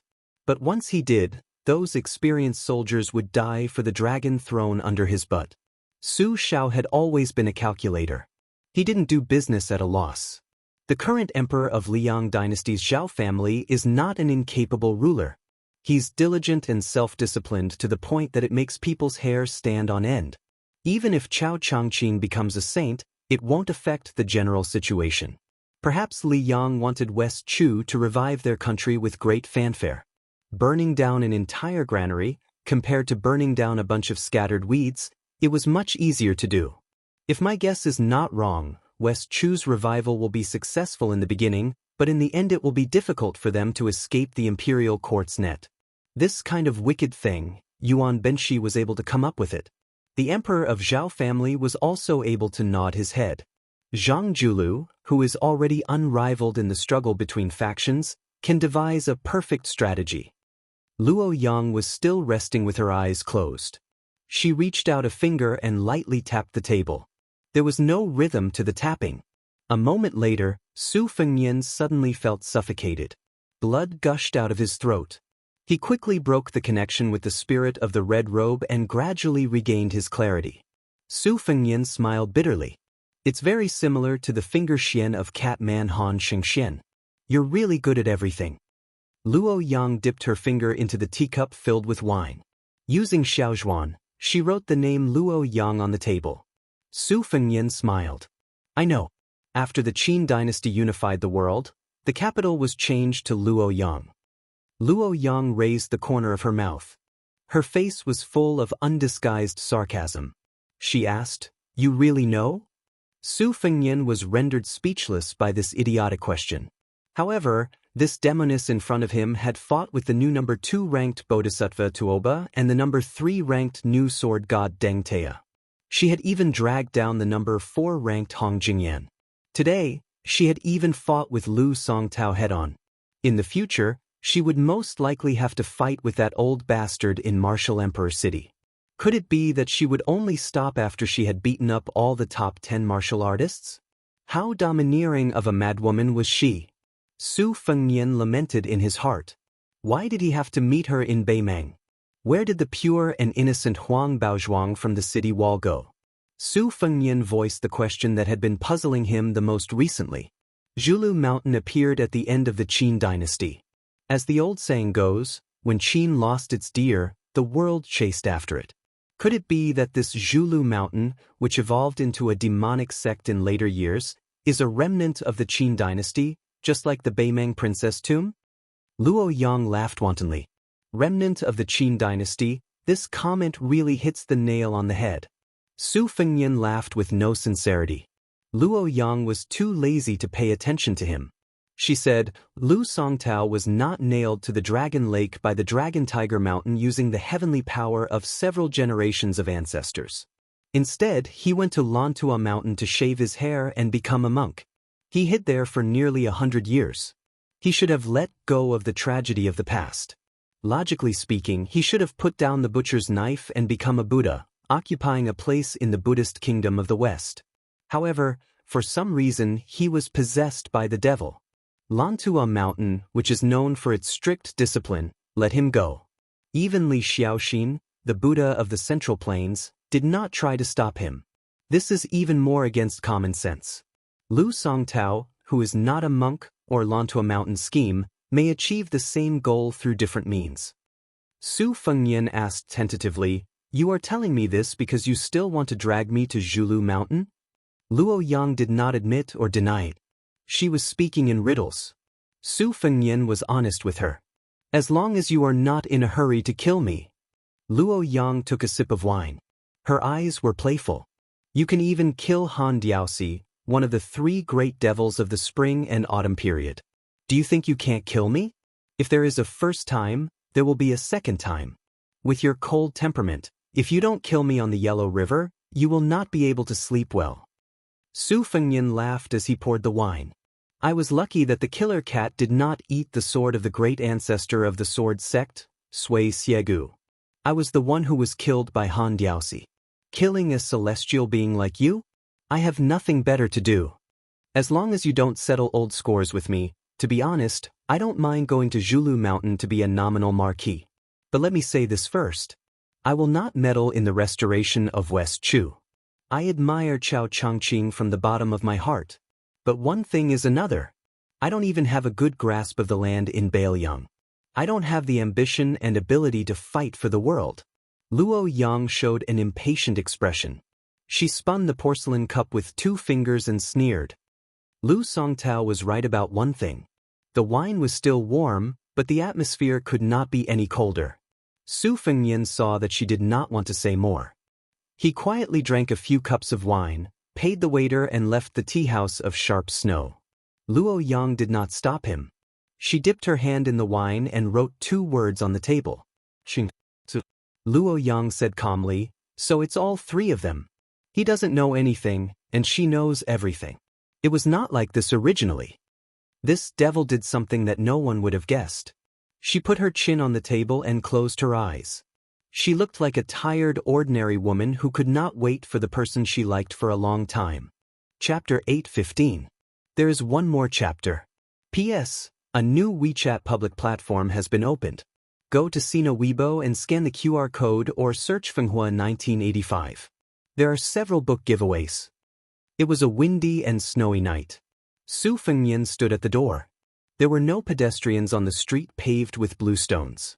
He held his hands and breathed in the air. It was full of the smell of alcohol. Seeing Su Fengnian come out of Jianxue tea house safe and sound, Yuan Zuozong, who was already the commander of Bailiang cavalry, was relieved. They looked at each other and smiled. Su Fengnian and Yuan Zuozong sat in the carriage. They had to leave the city before the gate was closed. This time, they hurried to watch the battle without any worries. Great Ancestor Gu, Huang Shang, and others had secretly rushed to Bailiang under the arrangement of Chu Lushan. It was said that the quarry mountain was almost uprooted from the ground. There were only some unaffiliated artists left. These people were lucky to occupy the place. As for the departure of Su Zhan, Zhou Qinghu and others, Su Fengnian did not care. But the young man, Li Huai, was said to insist on going north with Huang Shang to see the scenery of the frontier fortress. He did not travel far because his parents were dead. Since his parents were not in this world, this young man would not have to worry about his family. Therefore, Su Fengnian did not stop him. In the carriage, Yuan Zuozong wanted to say something but stopped on second thought. Su Fengnian didn't regard him as an outsider and told him the general situation. Yuan Zuozong was amazed after hearing it. He didn't expect Lu Songtao's identity to be so shocking. Not only was he the former hierarch of the devil cult, but he was also an eminent monk who should have reached the Buddha realm on Mount Lantua. Lu Songtao vividly proved that the devil Buddha could be created and destroyed with a single thought. However, what surprised Yuan Zuozong more was that White Luo Yang, the first devil of Beiming, came to Liangjiang Lake to be the 10th hierarch of Mount Zhulu. The result was a battle of 90. It was really unpredictable. Su Fengnian lifted the curtain and looked at the tea house in the distance in the wind and snow. He smiled bitterly and said, "Why do you get stabbed in the heart every day? If it were anyone else, how could they sit down and drink with others? They would have long hidden away to recuperate from the pain. Only you are worthy of the name Luo Yang." Su Fengnian repeated the two words, Luo Yang, and murmured, when the Qin dynasty was at its peak, that man who was hailed as the greatest emperor of all time ignored all criticism and insisted on changing the name of the capital to Luo Yang. Later generations all said that this was against the natural order, and this was the foreshadowing of the destruction of the Qin dynasty for 3 generations. Afterwards, for a woman whose name was not recorded in the annals of history, he lit 1,800 fire beacons, causing him to be viewed as extremely muddle-headed. No one knew what kind of beauty could make Great Qin's emperor do such a thing. One woman accompanied him to conquer the world, and the other woman buried the world. If I were born 800 years ago, I would really like to ask that Emperor Qin face to face which one he loved more, his new lover and his old lover. Yuan Zuozong laughed and did not answer. Yuan Baixiong, who was as famous as Lu Xingxiang in the spring and autumn period, had never had any woman whom he loved. It seemed that he had never been troubled by love. Outside the window, a falcon flew towards the curtain. Su Fengnian lifted the curtain with a smile and untied the narrow bamboo joint from the falcon's claws, allowing the falcon to fly away. After reading the secret letter, he frowned and said worriedly, "I don't know what happened to Wang Xiaoping. She fought with Lu Songtao and exchanged swords with him. This Taoism's first talisman sword seemed to be badly injured. Fortunately, Lu Songtao did not kill her. Instead, he took Wang Xiaoping and went to the east together. I don't think this is mutual appreciation. Even if it is temporary, Lu Songtao is crazy. Now that Wudang Mountain finally has Wang Xiaoping after the bull rider, she may be killed by Lu Songtao. But how can I stop them?" Yuan Zuozong shook his head and said, "You can't stop them, and you don't have to.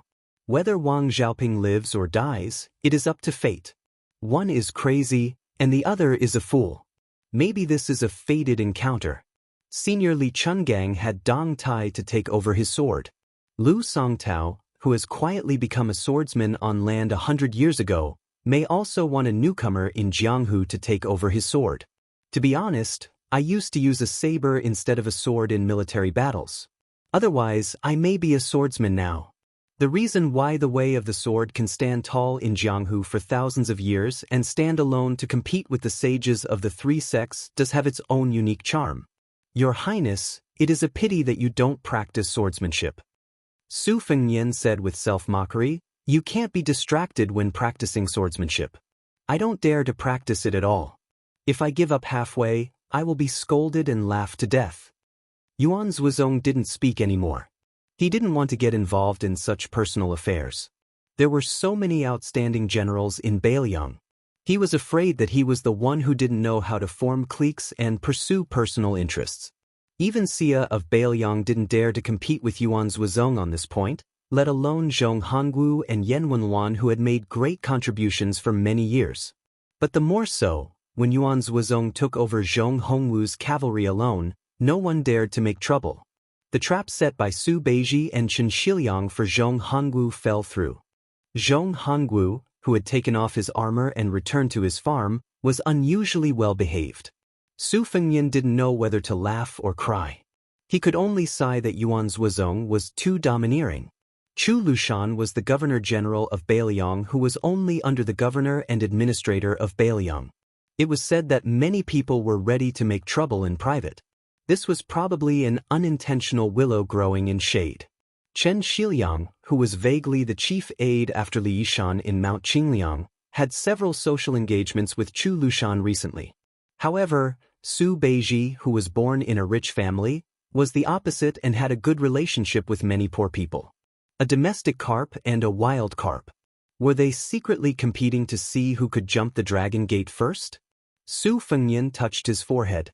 Even an upright official couldn't solve a family dispute. It was a headache. When Yuan Zhuozong raised his hand, he caught a glimpse of a few red ropes which were like vivid red snakes lingering around His Highness's arm. Yuan Zhuozong smiled knowingly. The falling snow was like cotton. Outside the curtain, the teenager was humming a useless song which had been spread all over the country. It was just that he was out of tune. Chapter 8:16. Xianxia Academy was a beautiful place, but many people did not know that the academy that had lasted for thousands of years was actually a private school. The rulers who had controlled the Xianxia Academy for generations, whether they were wise or foolish rulers, had never tried to interfere with the Xianxia Academy. Perhaps they had made some small moves, but in the end, they were all unsuccessful. Xianxia Academy had always been outside of the imperial court. It was known as the academy that as long as there was a floor, a book, and a person, there would be an endless stream of literature in the Central Plains. Even the Liang dynasty, the only one who had unified the Central Plains after the Great Qin dynasty, treated the Xianxia Academy with respect. Although it was just a formality, it did not hinder the support of the Imperial College and the Yao family school behind the scenes to compete with the Xianxia Academy, hoping to create a tripartite scholarly landscape. However, on the surface, they still gave the Xianxia Academy a lot of special favors. For example, the Prince Zhao Kai, who had unfortunately died suddenly, had once been an apprentice in the academy. The Grand Chancellor of the academy was also half an imperial preceptor. Now, even if the imperial court had opened the imperial examination to select scholars, and the imperial college had diverted many scholars away from the Xianxia Academy still deserved to be the leader of the literary world. In the past 2 years, there was a new female chancellor in the academy who lectured on music. The students all liked to respectfully address her as Mr. Fish and flocked to her like a flock of ducks. There were as many as a few hundred chancellors in the academy, but half of them were working behind closed doors and delving into private studies. Only about 160 of them were worthy of the title Mr. Jishang. Opening up a forum to give lectures, each specialized in a particular field. During this period of time, there were many Mr. Jishang lectures that were completely deserted. They were secretly ridiculed by the students of Jishang for being no more than 2 or 3 cats and dogs, playing the lute to a cow. She was good at music, and she taught in simple terms. She was not a two-legged bookshelf fishing for fame. It was rumored that her father was a pillar of the Shangyin Academy, and her mother was a female sword attendant who was highly praised by the late emperor of West Chu. After the destruction of West Chu, it was reasonable for a woman with a desolate background to seek shelter in the academy. In addition, she was so beautiful and talented. Naturally, people admired her knowledge, adored her appearance, and pitied her family background. In the past 2 years, many students had been thinking about her day and night and were intoxicated with her. A gentle and graceful snowfall came unexpectedly. The snowflakes were not big, and they were timid and gentle. Compared to the majestic snow in early winter, it was much more pleasant. Today, Teacher Yu said that she wanted to admire the snow, so classes were suspended for the day. This greatly disappointed the students who had come because of her reputation. The academy was built along the mountain, and there were 3 independent lakes that were not connected to each other. The Lotus Lake adjacent to Teacher Su Weisheng's small building had always been a forbidden area. After the building was empty, no one cared about it. Many small boats were tied to the shore of the fearless lake for the scholars to paddle across the lake. On the small boats, there was a stove for cooking wine and admiring the snow. It was a delightful thing, but with so many small boats, it was like the end of a chessboard. There were many chess pieces densely packed, and the beautiful thing was not as wonderful as expected. The other small and exquisite Buddha's Palm Lake was cold and cheerless. This was because the lake was privately owned. Even the rich students had the money to buy a pig's head, but they did not have the ability to enter the temple to burn incense. They could only look at the lake from afar and sigh. Within 100 feet of the shore of the Buddha's Palm Lake, unrelated people were not allowed to enter. At this moment, in the lakeside pavilion sat a beautiful woman holding a white cat. Her appearance was charming and enchanting, but her temperament was cold and distant, which made people want to conquer her even more. The woman was wrapped in a white fox fur coat that was worth thousands of gold pieces. The slightly bloated white cat was lazily nestled in the fox fur coat on her chest, yawning. It was very lovable. Inside and outside the pavilion, there were 7 or 8 young children playing around. They were all children of the Ji Shang teachers who had settled down and taught in the academy for many years. The owner of the Buddha's Palm Lake was lenient towards these naive children and never refused them to play by the lake. There were many speculations about this mysterious owner of the Buddha's Palm Lake. Some said that it was bought by the southern Tang imperial family with a large sum of money. Some said that it was the ancestral property of the Grand Preceptor of West Chu, Sun Shiji, and some even said that it was the private property of the descendants of the Great Qin dynasty. There were many different opinions. As for why the Buddha's Palm Lake was named so strangely, there were also many interesting theories. The woman in the white fox fur coat who was holding the cat looked cold and suddenly smiled sweetly. She saw a little girl with goat horns who seemed to have been hit in the face by a boy who had a strong hand during a snowball fight. In a fit of anger, she rushed forward and kicked the boy who was laughing complacently. The boy, who had grown up with her childhood sweetheart, was directly thrown to the ground. The girl with goat horns was still angry.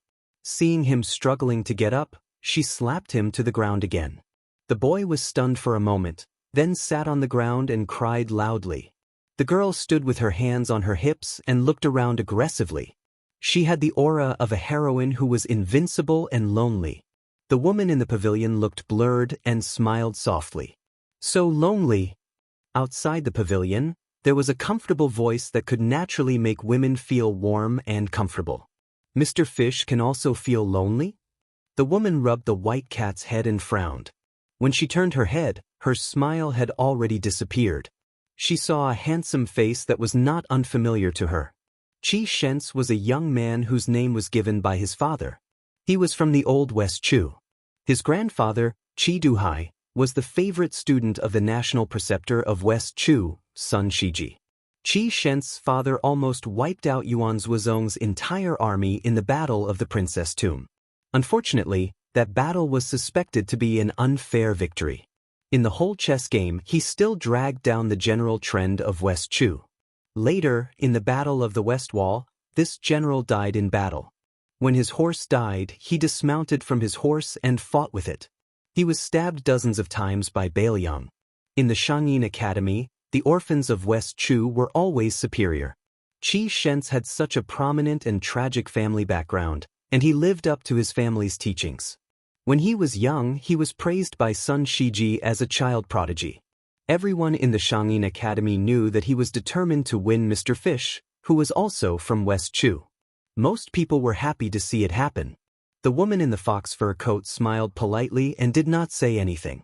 Qi Shentz smiled and walked into the pavilion. He did not sit down but leaned against the pavilion pillar with a smile. He did not look at indecent things. He did not stop at the woman but looked up at the lake. In the eyes of ordinary girls, he was very unrestrained. There was an ancient tablet erected beside the Buddha's palm lake. It was the Xiaozhuan of the Great Qin dynasty. A white-haired young man who had sneaked into the Shangyin Academy squatted in front of the tablet.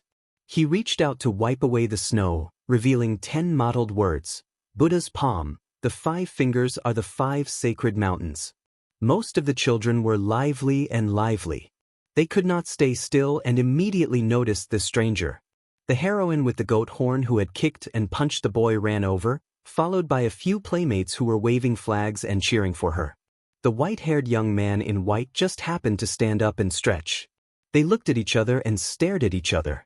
The little girl looked vigilant and asked fiercely, "Who are you? What right do you have to come to the Buddha's palm lake?" At the pavilion, Qi Shentz also saw this scene and shook his head helplessly. He felt that the slender stranger was really a rascal. He did not know what he said, but the little girl in front of him was so angry that she punched and kicked him. The man bent down and reached out to touch the head of the goat horn girl. Such a childish young man, even if his hair turned white, what could he do? In the end, the bastard's loud shouts made the cultured and elegant Qi Shentz so angry that smoke almost came out of his 7 orifices. "Yue, how did our child grow so big in the blink of an eye? This child asked me who I was and I said that I was her father. Then she hit me. How did you teach your child?" Chapter 8:17. If Qi Shentz was the kind of person who would destroy his manners in a fit of anger, then he wouldn't be able to enjoy such a high reputation in Shangyin Academy. The descendants of the Qi family were generals in West Chu, charging into enemy lines without fear of death. As civil officials, they were able to do as they pleased, and in the blink of an eye, they had become good-natured gentlemen. This was probably the secret of how the Qi family was able to prosper in West Chu. Qi Shentz's face was like jade, and there was a long sword hanging at his waist. It was normal for scholars to carry swords in the academy. There were even some comical students who carried large axes even though they clearly didn't have the strength to truss up a chicken. Shangyin Academy had always been lax about this. As long as they didn't use weapons to hurt people, they wouldn't stop them even if they carried all kinds of weapons in one go. But generally speaking, Jixia scholars still carried swords. Qi Shentz watched as the man slowly walked over.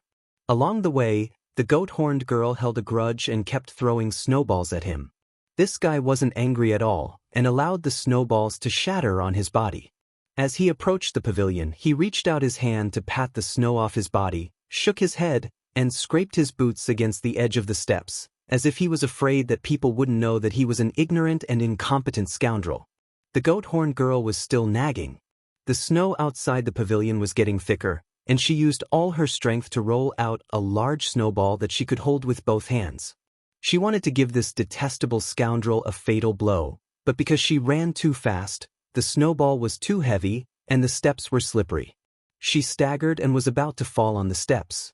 The white-haired young man, whose back was facing the girl, nimbly stretched out his leg and tiptoed on her forehead, stopping her from falling forward. The little girl felt embarrassed in front of her playmate, so she grabbed this guy's leg and bit down hard. He jumped and turned around, bent down, and twisted her ear. The two of them were in a deadlock, competing in endurance. The two of them were using their eyes to bargain whether he should let go first or she should let go first. After all, the goat-horned girl was a little girl who couldn't bear pain. Her eyes were filled with tears, and she surrendered first. However, she was still pinched by this scoundrel who was only old but not virtuous. The little girl was heartbroken. She cried as if her innocence had been sullied by a flower thief. The naturally charming woman in fox fur put down the white cat and stood up to hug her, and only then did she feel a little better. Qi Shens sighed in his heart. It was too ridiculous that he was jealous of this country bumpkin. However, he was still a little angry at this person's rude words. Qi Shens to ask calmly, "What are real man's words?" Unexpectedly, that bastard opened his mouth with a smile and hurled insults at him. "I can beat up 500 elegant gentlemen like you with one hand. Don't you think I'm a man?" Although the goat-horned lass in Yu Youwei's arms treated this guy as her greatest enemy today, she didn't have a good impression of Qi Shens, who looked like a dog. Shuang was the father and mother of Sir Ji Shang, so she often criticized him in private. She couldn't stand him blindly worshipping the ancients and pretending to be noble and virtuous. Under this influence, the little girl thought of Qi Shens as a sissy. When she heard that the stranger made Qi Shens suffer, she immediately laughed out loud and secretly gave him a thumbs up. It went without saying that they were enemies, but if you really dared to teach this Qi guy a lesson, this heroine would definitely clap her hands and cheer for you. Qi Shens smiled freely. When an ordinary man gets angry, it'll only cause blood to splatter on the spot. This kind of quick revenge is of no help to the affairs of the country or the world. That person still used the vulgar words of a scoundrel. We're the only two men in the pavilion. This old man can break your 3 legs with one slap. How can you talk about strategizing thousands of li away? The goat-horned lass looked up and asked softly, "Big sister you, I've heard of a 3-legged toad. How come there's a 3-legged man?" Yu Youwei rubbed her little head and shook her head without saying anything. Qi Shens's fingers secretly stroked the hilt of his sword. He smiled warmly and said, "This young master can really beat 500 Qi Shens with one hand?" That person's expression turned serious. He asked in a low voice, "You're Qi Shens?" Qi Shens, who didn't look at Yu Youwei, smirked. He finally showed the innate arrogance of a prince of a wealthy clan. In front of outsiders, he had to maintain the demeanor of a gentleman taught by a saint. In front of this idiot, he might continue to provoke him if he only showed respect and humility. Qi Shens had always been good at finding the right remedy for a problem. He knew that this kind of half-baked scion with shaky foundations would be arrogant just because they had a little money and power. They only knew how to bully the weak and fear the strong. They wouldn't remember if they didn't suffer the pain.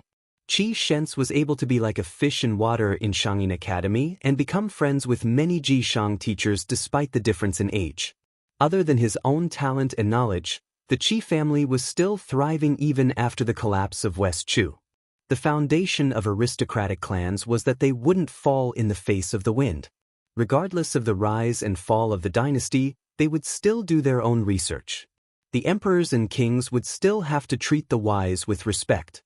Most of the top 10 wealthy clans of the spring and autumn period had withered because they were too tall and attracted too much wind. Su Shao, that crippled butcher, was too ruthless. The Qi family, which was just a step or two away from becoming a top wealthy clan, had a much more unique advantage. They couldn't become a bird out of the forest, but they also wouldn't be ignored by the new dynasty. Qi Shens knew his own limitations. You can ignore me and say that I'm pretentious because I'm jealous, but you can't ignore the Qi family behind me. He didn't expect that the guy would immediately break his facade as soon as he spoke seriously. "You're called Qi Shens? This is the first time I've heard of you. The name is pretty good, but you're not." The goat-horned girl originally thought that it was another person who wanted to curry favor with the rich and powerful. She was very disappointed, but when she heard this, she couldn't help but hold her stomach and laugh. She wanted to see the world in chaos. Her petite body rolled around happily in Yu Youwei's arms. Chapter 8:18. Even a clay bodhisattva would have some temper. Qi Shens had been humiliated time and time again in front of the woman he liked. The scholar cooked and swept the floor in a refined manner. He flicked the sword with his finger and sneered, "It doesn't matter if you've heard of Qi Shens or not. The sword at his waist is called exquisite, and it comes from the Dongyue sword pool." For the first time, the man stopped being cynical and laughed softly. "I've heard of Li Chuangong's wooden bowl, Huang Lu of Huangjintu, Su of Gozhouzian of the Wu family's sword tomb, and Lu Baijie's Bashio. Exquisite? I've seen and touched a lot of women with exquisite figures." Xianxia was so angry that he laughed. He didn't want to argue with him and directly used exquisite to teach this arrogant guy a lesson. At this moment, the woman in fox fur who was called Mr. Yu by the scholar sighed and said, "Stop fooling around." When Xianxia was confused, Yu Wei, who had always been indifferent to him, said softly, "Master Qi, I advise you not to use your sword. Otherwise, you'll embarrass yourself." This time, it was the condescending Xianxia's turn to be on guard. With his family background, observing people was just a beginner's skill. He had already practiced it to the point of perfection. Although Mr. Yu knew that Xianxia's swordsmanship was undoubtedly the best among the younger generation of Xianxia Academy, she still used the words, "embarrass yourself." It was like a hammer hitting a bell, making Xianxia dizzy. Most of his competitive spirit dissipated. The most important thing now was to find a way out of the pavilion. A way out of the world was 100 times harder to find than a real pavilion. Fortunately, the white-haired young man smiled and said, "You and your sword are not good, but you have good taste. However, I advise you to stay away from Yu Wei in the future. I won't argue with the Qi family." After saying this person brushed past them. With 2 fingers, he picked up the Wu Manyang that was even more famous than the Linglong sword in Xianxia Academy and mischievously threw it out of the pavilion. The white cat rolled on the white snow. This scene stunned everyone who saw it. However, Yu Wei, who was extremely fond of her beloved white cat, only glared resentfully and did not reprimand him. Xianxia had no choice but to find a way out for himself. He said indifferently, "Since young master doesn't even care about the Qi family, then I'll wait and see." The goat-horned girl stared blankly at this unruly lecher. Then she sat down beside Sister Fish and smiled at her. "This heroine with fierce fists and peerless legs, please allow me to speak with your sister. Is that all right?" The little girl tilted her head and thought for a moment. Then she left Yu Wei's warm embrace and waved her small hand vigorously. Like a general commanding his troops, she skipped away from the pavilion. Permission granted. After leaving the pavilion, a bunch of small heads huddled together and whispered. Even the child who was kicked by the little heroine did not hold a grudge. He ran over and squatted together. Seeing that she was angry, he pretended to be stupid and laughed. The goat-horned girl snorted coldly with a fierce look. She turned her head and the corner of her mouth curled up into a slight smile. A little girl who saw Xianxia as someone who would marry no one else but him when she grew up timidly spoke up for him. "Who is that guy? How can he be so rude? Young Master Qi must be unwilling to lower himself to his level. Otherwise, with young Master Qi's swordsmanship, he would have fallen into the Buddha's palm lake in one strike." The goat-horned girl rolled her eyes and lectured her. "Didn't you hear Sister Fish say that Xianxia was asking for humiliation? You little love-struck fool, I told you that Xianxia was an embroidered pillow. Why do you like him? His poems are just playthings promoted by his scoundrel friends. Even Master Su by the Lotus Lake commented that they were worthless." The little girl was angry, but she did not dare to refute. The goat-horned girl, who seemed to be very experienced in the ways of the world, clicked her tongue and said, "Although that white-haired man has a great enmity with me and will be beaten up by me sooner or later, I'm still very convinced right now. He said that he wouldn't be calculative with the Qi family, but not with Xianxia. Listen how manly." A silly little chubby boy was puzzled. "Aren't they all the same? Your father is too knowledgeable. How did he give birth to such a greedy goose like you who only knows how to steal food all day long?" The old and experienced goat-horned girl punched him. The little chubby boy sat down in the snow. His eyes were moist. He wanted to cry but did not dare to. After a long while, the little chubby boy said in a sobbing voice, "I also wrote a poem this year."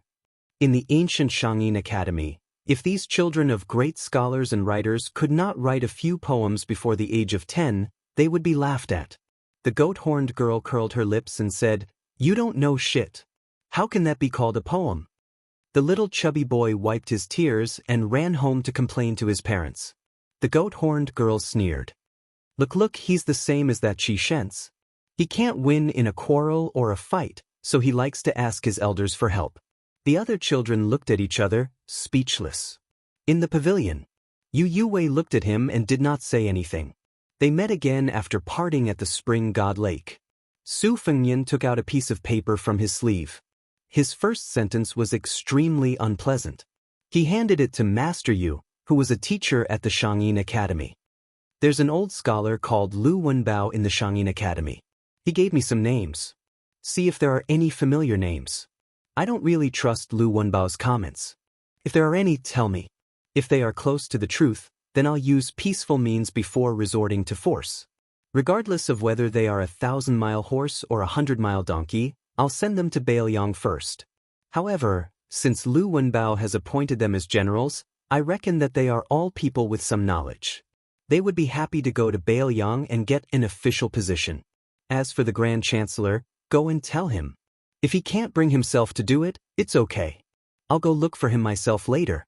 Yu Yuwei asked calmly, "Are you done?" Su Fengnian nodded. She turned her head and said coldly, "Then His Royal Highness can leave." Su Fengnian was silent for the time it took for a stick of incense to burn. He said, "Okay," and walked out of the pavilion gently. The snow on his shoulders was white, but his hair was white. Chapter 8:19. There was a forest of merits and virtues in Shangyin Academy. Only Mr. Ji Shang could enter. Su Fengnian had studied the geography of the academy and was familiar with it. He thought that he would be stopped along the way, but when he entered the forest of monuments, it was lonely and only snow remained. His footsteps left a series of small pits in the snow, which were then covered by continuous snowflakes. Previously, he went to the small building by Lotus Lake where Second Sister stayed to study. He sat for a while and no one came to criticize him. Su Fengnian walked into the forest of monuments that recorded the merits of the ancestors. The monuments were of different sizes and most of the inscriptions were epitaphs. However, the graves were often not behind the monuments. The forest of monuments was like a different kind of history, quietly erected page by page in the back mountain of Shangyin Academy. Su Fengnian squatted down in front of an exceptionally small stone tablet and used his sleeve to wipe away the accumulated snow. The epitaph on the tablet had the charm of the great Qin dynasty. Su Fengnian looked up at the falling snow and picked a relatively majestic stone tablet to lean against. After an unknown amount of time, he opened his eyes and saw a petite figure in a straw raincoat staggering over. She held a bamboo basket covered in cotton in her arms and walked with great difficulty. When she passed by Su Fengnian, she was about to squat down when she seemed to have seen a pair of black eyes hanging in the air. She was so frightened that she fell on her butt. Su Fengnian stood up and shook off the accumulated snow on his body. With an apologetic expression, he reached out to pull the goat-horned girl up.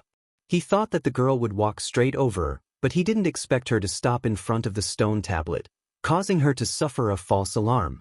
The goat-horned girl patted her chest and glared at the mysterious white-haired enemy. After Su Fengnian asked, he found out that the girl's surname was Ouyang and her ancestral home was Takaoka. The inscription on the tablet behind her was an elegy written by her father. Every time Su Weisheng read it, he would cry. Su Fengnian originally thought that the words were extraordinary, but after reading it, he realized that it was like a letter from home. It was trivial and trivial. Su Fengnian stood up and shook off the snow on his body. With an apologetic expression, he reached out to pull the goat-horned girl up. He thought that the girl would walk straight over her, but he didn't expect her to stop in front of the stone tablet, causing her to suffer a false alarm. The goat-horned girl patted her chest and glared at her white-haired enemy who appeared and disappeared like a ghost. After Su Fengnian asked, he found out that the girl's surname was Ouyang and her ancestral home was Takaoka. The inscription on the tablet behind her was an elegy written by her father. Every time Su Weisheng read it, he would cry. Su Fengnian thought that the words were extraordinary, but after reading it, he realized that it was like a letter from home. Now that he was 20 years old, he encountered an unforeseen event. Now that he was helping the little girl wipe away the snow, he turned back to read the elegy. He actually pursed his lips, not daring to let the little girl see his face. She was still in her innocent years. When her ancestors passed away, she was not yet born, so naturally she did not feel too much pain. Growing up in the school, she was carefree. After she put down the basket, she started to mutter to herself. Su Fengnian then realized that today was her grandfather's death anniversary. This place was indeed a tomb. However, her parents had left for a long journey and had asked her to visit the tomb today. Unfortunately, an unexpected snowfall caused the little girl to suffer greatly. Along the way, she had cursed God countless times. It was not easy for the little girl to find someone who could talk. She spoke softly to the tombstone. Mr. Su, whom I admire the most, once said that my father's elegy was written from the bottom of his heart. Not a single word was deliberately added to the tomb. It was the best elegy. I don't really understand these things. I only feel that my father's elegy was simple and tranquil, just like when he was teaching. He could not speak of great principles. After so many years in the school, he did not teach many good students. If it were not for Master Su's good words for him, the family would not have been able to eat for a few years. The box that my mother used to store her dowry was getting emptier.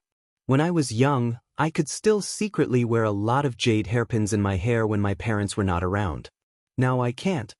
Su Fengnian laughed softly. You are still a child now. The goat-horned girl with the surname Ouyang rolled her eyes. Sometimes you have a poisonous mouth, as if you have eaten a green snake, centipede, or scorpion. You can make our first young master of the Qi family so angry, but you are also not good with words. How can you talk to a girl like that? I think you must have not gained anything from Sister Yu, right? The squatting Su Fengnian put his hands in his sleeves and crossed them in front of his chest. He smiled and said, I ate a green snake, centipede, and you ate a crow? The little girl was smart. She raised her fist and pretended to be fierce. You are the one who has a crow's mouth. Su Fengnian smiled and squinted his eyes. At this moment, his eyes seemed to be narrow and intelligent. His handsome face was filled with warmth. It was hard to imagine that this was the #1 playboy in Baoyang who was feminine and full of ruthlessness. The best way to train one's eyesight was to train one's Taoism skills. When other people were racking their brains to jump into the vat of officialdom, Su Fengnian had already seen all kinds of strange and variegated shows in the vat. Although the goat-horned girl beside him acted like a heroine, like the king of children, her clothes were thin. At this moment, the overly loose straw raincoat she was wearing was even more tattered. Her family background was obviously not as good as her peers by the Buddha's Palm Lake. In another 5 or 6 years, the children would know the power of the soft knives in the world. Perhaps they would be bullied by their childhood playmates instead. Although the Shangyin Academy had been a holy land for learning since ancient times, there were bound to be disputes when there were hundreds of schools of thought contending. For example, during the chaos of the spring and autumn period, the military school was at its peak. Even those who were just there to make up the numbers were snatched away by the spring and autumn period countries as heroes who could turn the tide. However, at that time, there was a wave of blind looting, and the countries really did pick up the scraps a few times. Now that the world was settled, the scene of scholars saving the country was no longer as grand as it used to be. Most of the scholars of Jishang and Jixia were dormant. It was inevitable that they would be entangled in daily necessities and seek personal gain. Lu Wenbao had recommended more than 10 people, but they were weak. Most of them were like this. They were depressed and did not achieve their goals. The goat-horned girl lifted the basket and asked, "Are you coming with me?" Su Fengnian shook his head. "I'm about to leave the academy." She frowned her delicate eyebrows that already had a pair of embryonic willow leaves. She lowered her head and looked at the bamboo basket. Poor children had to take care of the household early. The food in the basket should not be wasted. However, she had a small appetite. Although it was not easy to get sick in winter, after all, the food was warm and would spoil the taste. Of course, the main reason was that she felt that it was really boring to walk back 1 or 2 miles by herself. It was better to have someone to talk to on the way back than to be alone in the cold. Su Fengnian smiled. "If you don't mind me freeloading, I'll go with you." The goat-horned girl gracefully snapped her fingers and said the same witty catchphrase, "Approved." Chapter 8:20. Returning home in the wind and snow, the goat-horned girl was wearing a pair of fine brocade boots. However, as she had not changed them for many years, the satin fabric was so worn that it could not withstand the wind and rain. Walking from her home to the Daoist forest, she was nearly soaked in them. The young lady was vexed that she had been in a hurry to cook and had forgotten to change her shoes when she left the house. She was both distressed and remorseful. However, thinking that the new year was approaching and that her mother had promised to buy her a new pair of shoes in the first month of the lunar year, she was somewhat expectant. Su Fengnian took the bamboo basket and had her walk behind him. Having unexpectedly found a living person in the forest of steels, the little girl was in high spirits. She didn't have the taboo of speaking too much with a shallow acquaintance. Apart from introducing herself, she also talked about some old stories.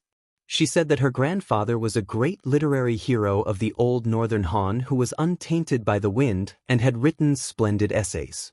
However, on the eve of the country's destruction, he spoke a few words of fairness to a great general surnamed Su in the imperial court.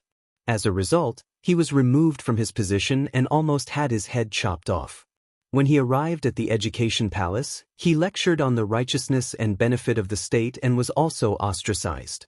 The young lady was not afraid of exposing her shortcomings. Su Fengnian followed her to the small courtyard that she shared with several scholars of the Ji Shang dynasty. Most of the other chancellors of the academy also had a festive atmosphere in their windows. Only her house had a rack of grapes in front of it. After entering winter, there was no greenery, only vines, making it appear even more dismal. The young lady, on the other hand, was content and cheerful. Perhaps she had taken after her parents' temperament. As she walked past the rack of grapes, she raised her head and said with a smile, "You came at the wrong time. Summer is the best.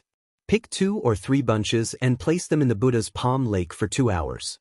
They are so delicious that even the immortal peaches in heaven cannot compare to them. It's just that they attract mosquitoes at night." The goat-horned girl changed into a pair of boots and set up a stove. Placing the soaked boots beside the stove, she then went to uncover the pot to warm the food, allowing Su Fengnian to do as he pleased. He picked up a small stool and sat by the door. Out of the corner of his eye, he could see the corner of the young lady's boudoir. It was a small table and cabinet, simple and clean. The sky gradually darkened, but the reflection of the snow made it brighter than usual. The doors of the other houses in the courtyard were tightly shut to block out the wind and snow. Just as Su Fengnian was sizing her up, the door across from him opened with a squeak. The young child who had been thrown to the ground by the goat-horned girl earlier ran out. His lips were red and his teeth white. When he grew up, he would most likely be an elegant and charming scholar. But when the child saw the stranger who had angered Master Qi in the pavilion, he was a little timid. He stood at the door, not knowing whether to advance or retreat. A middle-aged man who was reading softly with an ancient scroll in his hand somehow came to the door. He followed his son's line of sight and saw Su Fengnian sitting on the stool. He thought for a moment, held the book with one hand behind his back, and stepped over the threshold. He approached the door of the Ouyang family and smiled, "Little wooden fish, do you have a guest?" The elegant man spoke politely and nodded at Su Fengnian with a smile. Su Fengnian also stood up and greeted politely, "Greetings to Mr. Ji Shang." This way of saying things was normal, but the advantage was that there would be no mistakes. Everyone in the court laughed that those who swept the floor and did odd jobs in the academy could be respectfully addressed as Mr. Outside. The goat-horned girl nicknamed Little Wooden Fish poked her head out of the kitchen and smiled, "Hello, Uncle Qin." After exchanging some pleasantries, Mr. Qin turned around and left. When he closed the door, the sound was slightly louder.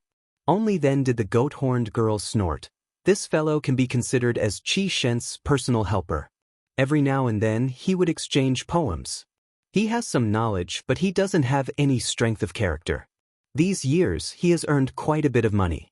Every now and then he would come to my house and say that he wants to move away. He says that it's better to be close to a neighbor, but every time he talks, he would say that he lives in a private residence not far from Grand Chancellor Wang. He's just showing off his family's wealth to my parents. Su Fengnian took the bowl of rice and chewed slowly. He raised his head and smiled at his little daughter who was eating while standing. "You have to see others doing well." The little girl rolled her eyes. "You're the only one with a lot of principles." Su Fengnian suddenly changed the topic and said with a naughty smile, But when it comes to poems, other than giving them to friends, the people who do most of it are scholars and famous prostitutes in brothels. I don't know who is the prostitute between you, Uncle Chin, and first young master of Qi. The goat-horned girl blushed when she heard that, but her eyes were filled with heartfelt joy. She smiled and said, "You're so mean." After eating, the little girl patted her round tummy and burped in an unladylike manner. Su Fengnian took the bowl and chopsticks and was about to go to the kitchen when the goat-horned girl had a shocked expression as though she had seen an immortal or a ghost. Su Fengnian, who was holding the bowl and chopsticks with both hands, said with a smile, "Only a gentleman stays away from the kitchen. Do you think I look like one?" The little girl said with a pained expression, "Sister, you has really met the wrong person to meet you." Su Fengnian smiled and said, "Yes." After slowly washing the bowl and chopsticks, Su Fengnian used his sleeve as a rag to dry his hands. The little girl sat by the stove and held her cheeks in a daze. Su Fengnian was still sitting on the small stool. The little girl glanced at the dense snow outside the door and sighed helplessly, "If it wasn't snowing, I would be able to count the stars at night. I can count to more than 1,000, isn't that amazing?" Su Fengnian smiled and nodded, "Amazing." The goat-horned girl curled her lips and said, "You're not sincere." Su Fengnian followed her and looked outside the door in silence. After a long time, he said softly, "When I was young, I heard the adults say that the starry sky at night is a big lantern full of fireflies." The little girl laughed and said, "When I see fireflies in summer, I kill them one by one." Su Fengnian glanced at the goat-horned girl who was laughing evilly. "Whoever marries you in the future will be unlucky." The little girl held her cheeks and said sadly, "That's right." At dusk, a thin old man slowly walked into the courtyard. He was wearing a green robe and hemp shoes, and there was a suet jade pendant hanging from his waist. There were thousands of people in the school. The goat-horned girl believed that she had a photographic memory, but she still didn't recognize this old man. Su Fengnian, however, knew him. He was a terrible chess player who thought that he was the top national chess player. Back then, at the top of Mount Qingliang, he was evenly matched with Su Xiao. He was good at reversing his moves, and Su Fengnian had a headache watching the game. However, this old man was his second sister's master, and he deserved to be called the number one person in the world who was good at chess. Under the side eye of the goat-horned girl, the old man casually sat down and asked shamelessly, "Little girl, do you still have food?" Although the little girl was shrewish, her upbringing was very good and strict. She stood up and smiled, "Sir, my family has food." Su Fengnian reached out and secretly took the jade pendant from the waist of the old man who had almost become the Grand Chancellor of the Shangyin Academy. He handed it to the little girl and said, "These are worthless scraps of white jade. Just take it as the payment for our meal." The old man's expression was normal. He nodded with a smile and didn't give the little girl a chance to refuse. "If you don't accept it, I won't eat it." The little girl shook her head hard and said seriously, "Can we not be so tacky?" Su Fengnian and Chancellor Wang looked at each other and smiled. Su Fengnian didn't return the jade pendant to the Chancellor. The latter waited for the little girl to go to the kitchen to cook and asked calmly, "I have 600 people. Do you dare to eat baleong?" Su Fengnian thought for a while. "There are only people who starve to death. I've never heard of people who eat to death." The old man shook his head and said in a low voice, "Not necessarily." Su Fengnian smiled and said, "It's hard to say if half of these people can reach Baleong in the end. They won't eat to death in Baleong." The old man nodded and said, "That's true." Chapter 821. The goat-horned girl was very considerate and didn't care that the two guests had stolen the limelight. Seeing that they looked like they were going to talk in the middle of the night, she lit up 2 thick red candles in the hall and went to her boudoir to flip through her books. The door was half closed and there was a small gap. She was willing to light up the lamp, so she secretly squatted by the door and read with the help of the faint light. The number of chancellors and teachers in Shangyin Academy were as many as the hairs on a cow, but there were only a few who could be evaluated as a master. Back then, Chancellor Wang won the debate between name and reality, lost the battle between heaven and man, and lost to the current Grand Chancellor of the Academy. In terms of weight, he was still ranked in the top 3 in the Academy. In terms of the talent of eloquence, no one could beat him. At this moment, Chancellor Wang bent over and stretched out his hand to warm himself by the fire on the stove. The light shone on his weathered face, and he occasionally picked up a peanut from the bowl and threw it into his mouth. Su Fengnian sat on a small stool and carried the girl's favorite pair of brocade boots. He controlled the fire and roasted them slowly at a height away from the burning charcoal in the stove. In this way, no matter how prestigious their identities were, both of them had a rustic vibe and didn't look like clay bodhisattvas who were worshipped high above. The two of them didn't speak hastily even though the situation was urgent and could be said to be urgent. After all, the affairs of the world couldn't be discussed with one's hands and couldn't be regretted. Chancellor Wang was serious this time and his mood wasn't relaxed. Scholars only talked on paper and often had high standards but little ability. Chancellor Wang spent his whole life studying the art of maneuvering, but no matter how good the plan was, it still had to be done by people. Once a piece was placed on the chessboard, it couldn't be changed again. However, how could a living person be so simple? Who would be willing to be a puppet or a pawn to cross the river? This was also the root of Chancellor Wang's carelessness in playing chess. The chessboard and chess pieces were all dead objects. Otherwise, if he were to choose a talented person to govern the country, he could just casually pick a few famous national players. When the little girl who was hiding behind the door to read her book was flipping through the pages, she glanced at the white-haired man outside the door. She definitely couldn't hate him, but if she were to say that she liked him at the first awakening of love, she wouldn't. Firstly, she was still young, and secondly, in the matters between men and women, it wasn't as if the other person was good enough for her to like him. Love didn't start and end, who could say for sure what fate was? The goat horn girl was influenced by her family of scholars and felt that she would still find a scholar like her father in the future. The warm and handsome guy in the hall outside the house was good, but unfortunately, he wasn't her cup of tea. The little girl didn't have any intention of eavesdropping, so she withdrew her thin thoughts and subconsciously dipped her finger in her saliva. She gently flipped through the book and put it in her mouth before smacking it. Her mouth was filled with the fragrance of ink, and she laughed to herself. Her parents always said that this habit of hers wasn't good, that it wasn't easy to collect books, and that it was detestable to destroy books. However, how could this little girl care about these things? She wouldn't change even after repeated admonishment. In the hall, Chancellor Wang finally opened his mouth slowly. Don't think about victory, think about defeat first. Let's talk about the worst. Among the 600 people, the teachers and scholars are roughly divided into 2 and 8. Among them, a small half of the scholars from Wuxia have been sent by me to study and lecture in Old Shu, Jizhou, Xiangfan and other places using various excuses. Half of the teachers from Wuxia have opened private academies within 800 miles of Beiliang or have attached themselves to the local dignitaries. It's relatively easy for these people to enter Beiliang, but we can't rule out the possibility that the imperial court is secretly watching them. Once there's any movement, the imperial court will kill them and eliminate them. If these people are like this, don't even talk about those who are studying in the palace. The relationship between the Su and Zhao families has been exhausted. With such a large-scale migration, not to mention the difficulties of the prefectures and counties along the way, even Zhugo might be mobilized.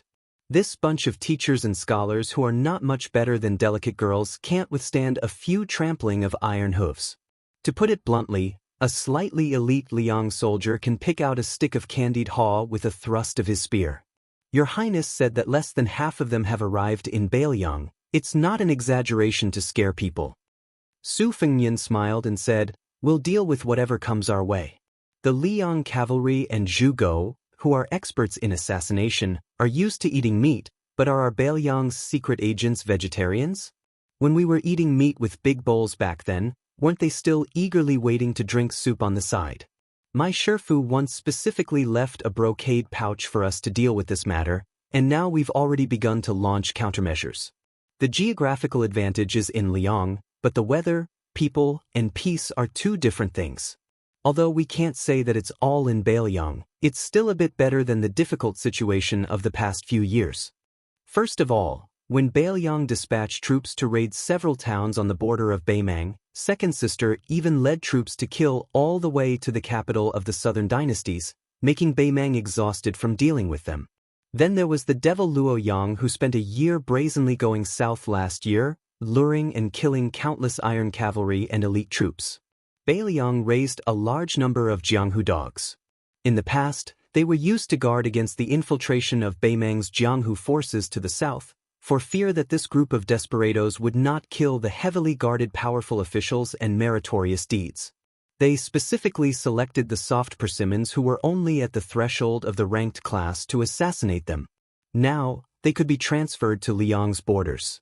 If Bai Mang dared to loot a burning house and tried to form a tacit understanding with the Zhao family, then they would let Su Shao fight again. Coincidentally, the newly appointed Protector General of Bai Liang, Chu Lushan, and the cavalry commander Yuan Zuozong were both worrying about how to deal with the new officials. If Bai Mang were to be implicated, even Zhong Hongwu and Yan Wenwan would be happy to see it happen. Moreover, Zhugo of Liang had ruthlessly killed a number of the top spies in Zhugo when Chao Chongqing was welcoming the princess. Now, it had not recovered its strength. Bai Liang's death warriors were not good at fighting in battle formations, but they were still good at this kind of covert operations. If they were to fight Zhugo, they would barely not be at a disadvantage. Also, those elite death warriors who spent too much energy and effort to protect me can also be sent to coordinate with the military spies that Bai Liang has long since established. Don't forget, the Bai Liang cavalry is the best in the world mainly because of the scouts. If the Zhao family and the imperial court fall out with each other and do not hesitate to send more than 1,000 soldiers, then they can't blame them for kicking an iron plate. The old man sighed. When the time comes, this chessboard will be a scene of intersecting fangs. The old man withdrew his hands that were burned by the stove fire and rubbed his thin cheeks. Maybe there will be blood everywhere. Chapter 8:22. Su Fengnian said calmly, "You can't ask for a horse carriage but not feed the horse. There's no such good thing in the world. My Su family doesn't rebel or usurp the throne. We guard the northwest gate for your Zhao family. Ordinary people raise a dog to guard their house and still know how to give food. Zhao family, on the other hand, thinks all day long about this dog whose only weakness is that it doesn't know how to wag its tail and beg for mercy. They quickly starve its fur and bones and then find a good time to stew a pot of dog meat and eat to their heart's content. Even a cornered dog knows how to jump over a wall, let alone the Bai Liang cavalry that rolled out of blood." Su Fengnian suddenly smiled and put down the girl's old boots that he had already roasted. He used an iron tongs to poke at the charcoal fire. "However, if I were the son of Zhao or the crown prince, I would also be on tenterhooks towards the Su family. How can I allow others to snore beside my bed? It's just that understanding is one thing, but if you want me to accept it, it's absolutely impossible." The old man smiled knowingly and no longer called Su Fengnian Your Highness. He became more intimate. "You brat, your words are quite reasonable, but your actions are skewed." Su Fengnian smiled bitterly. "It's not easy to be the head of the household. Children who make noise get candy. If you don't make a scene and roll around a few times, how can other people take you seriously?" Chancellor Wang chuckled. "Then how can it be even better?" Su Fengnian followed suit and his eyebrows became more relaxed. He laughed heartily. "Speaking of this makes me feel better." Unexpectedly, the old man shook his head. "I have to pour cold water on you first. Let's assume that more than half of the 600 people will make it to Bai Liang alive. Have you ever thought about what will happen when there are too many monks and too little porridge? All the scholars in the world are watching how Bai Liang will settle these people down. Bai Liang's land is narrow and barren. Although there are many official hats, they can't be given away casually. If you give away too many, the official hats won't be worth anything. After you've settled down, no one will be willing to continue working hard for you. Besides, the local forces in Bai Liang had their roots intertwined, and most of them were military families that emerged from the Spring and Autumn War. When a dispute arose, who would they side with? Blindly favoring someone was destined to be inhumane. Those who were favored grew more and more greedy, while those who were neglected grew jealous and resentful. The most difficult part about this was that it wasn't just the blood-stained military affairs that were annoying, it was also the trivial family affairs that were disgusting. I know that after you took over Qinjibao, you began to deliberately change the image of a foppish young master in Bai Liang. Especially that group of veteran soldiers who have been through hundreds of battles changed their opinion of you. It was not easy. Aren't you afraid that this time, when you set up your own school and enter Bailiang, your efforts will be in vain? Scolding you for being an embroidered pillow who squanders money? Su Fengnian smiled and said, as a married woman, the happiest thing in life is not only being able to see eye to eye with your husband, but also two things that are extremely important. The father-in-law is impartial, and the mother-in-law is considerate. Bailiang is thirsty for talented people, but there are many fine horses, but there aren't many Bolu. Without the hundreds of people from Shangyin School, didn't the Su family gain a firm foothold in Bailiang? Didn't they beat Beimeng until Beimeng couldn't raise its head? As for the local tyrants of Bailiang, there are many things that Su Shao can't do. I don't mind being the bad guy at all. You have a good relationship with Su Shao, and you rely on this relationship to take advantage of the common people in Bailiang. But you don't have that kind of relationship with me, Su Fengnian. Su Fengnian didn't rely on them to get to where he is today. I'm not biased towards anyone. I'm just trying to reason with the local tyrant and the river dragon. Outside of northern Liang, I might not be able to reason with you. But in northern Liang, if you don't reason with me, I'll make sure you suffer the consequences of your actions. If you're a local tyrant, then you can rely on your military exploits to become rich field showing or control the military affairs of various provinces and counties. It doesn't matter, these are all things you deserve. However, your table manners are too bad, and you've damaged the foundation of the Su family's wall. A hoe here and a hammer there dug dog holes, causing a perfectly sturdy wall to leak air from all sides. Don't blame me for using your corpses to fill the holes. If you are a local tyrant, as long as you don't pretend to be virtuous and do things honestly, you will have an official's hat, gold and silver, and you won't lack women. Bailiang's narrow territory also has its advantages, and that is, everywhere you go is under the Su family's nose. Everything you do can be seen. What the Su family does is nothing more than the word justice. As for the earnest advice, I'm afraid I'll have to trouble you, old teacher. I think you will also be cursed behind your back. Chancellor Wang nodded and said, with justice and a woman's heart, this bunch of pitiful newlyweds who have lost their maternal families. As long as they are diligent and thrifty, they won't have to worry about not being able to make a name for themselves. There will definitely be bumps and bruises, but at least they won't be so miserable that they have to hang themselves and jump into a well. That's enough. They aren't delicate young ladies from influential families. As long as they have good in-laws who put themselves in their shoes, they will be able to endure hardships. Su Fengnian smiled and joked.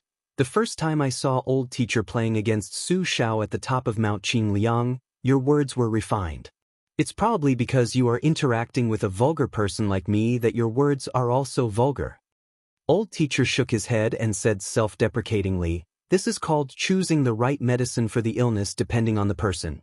Interacting with the king of Bailiang, the #1 boorish man in Liang, if I deliberately try to worm my way into being friends with him, I will have to deliberately put my arm around his shoulder and drink a lot of wine and eat a lot of meat. Wouldn't that make things difficult for this old man? Besides, the reason why the art of vertical and horizontal is also called the art of long and short is nothing more than using one's strong points against the enemy's weak points. Speaking of which, I would like to be bold enough to test His Royal Highness. What are the strengths and weaknesses of Bailiang and Liang? Su Fengnian said helplessly, old teacher, you will have to ask Su Beiji or Chen Shiliang about this. I am not willing to expose my own weak points. Does this count as grasping the surface of the art of long and short? Chancellor Wang gave a soft hum. Su Fengnian asked softly, this young lady's surname is Ouyang. Her grandfather's surname is Ouyang. He is from Takaraka. Has old teacher heard of him? Chancellor Wang said calmly, the young lady's father is half a student of mine. He doesn't think highly of Bailiang, so he won't follow her to Bailiang. Su Fengnian nodded. That was good too. Shangyin Academy had suffered such a big change.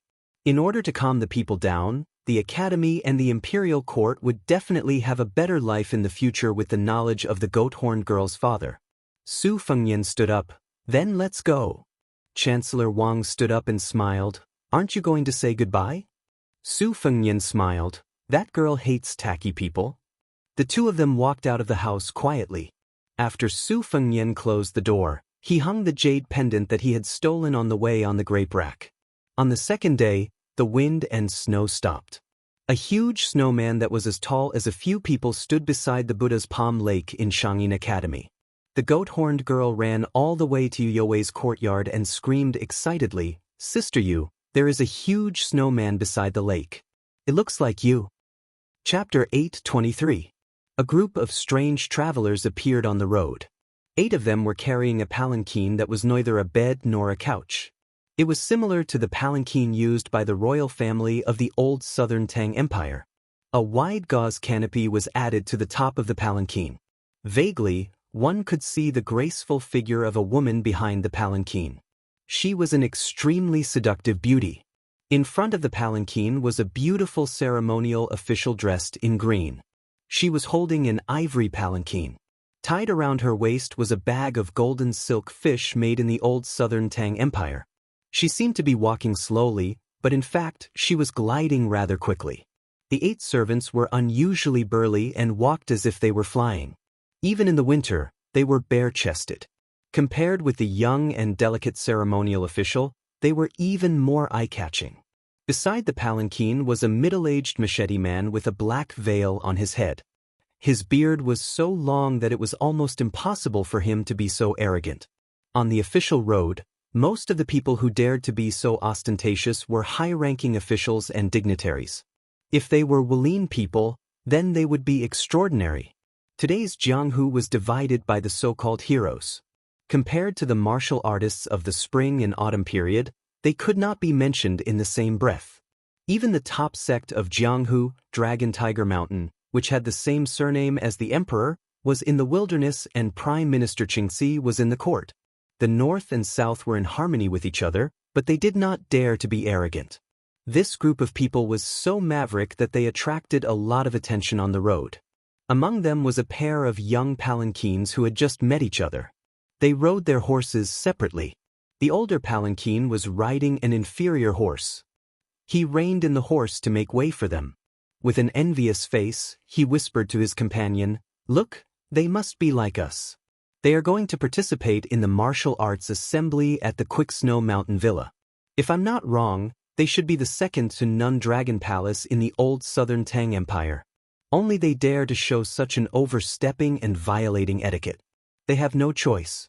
The palace master of the Dragon Palace is the wet nurse of the youngest son of the king of Yanqi. With the support of such a powerful vassal king in the dynasty, even the Jidushi who held the tiger tally in the southern Tang Empire would not say anything.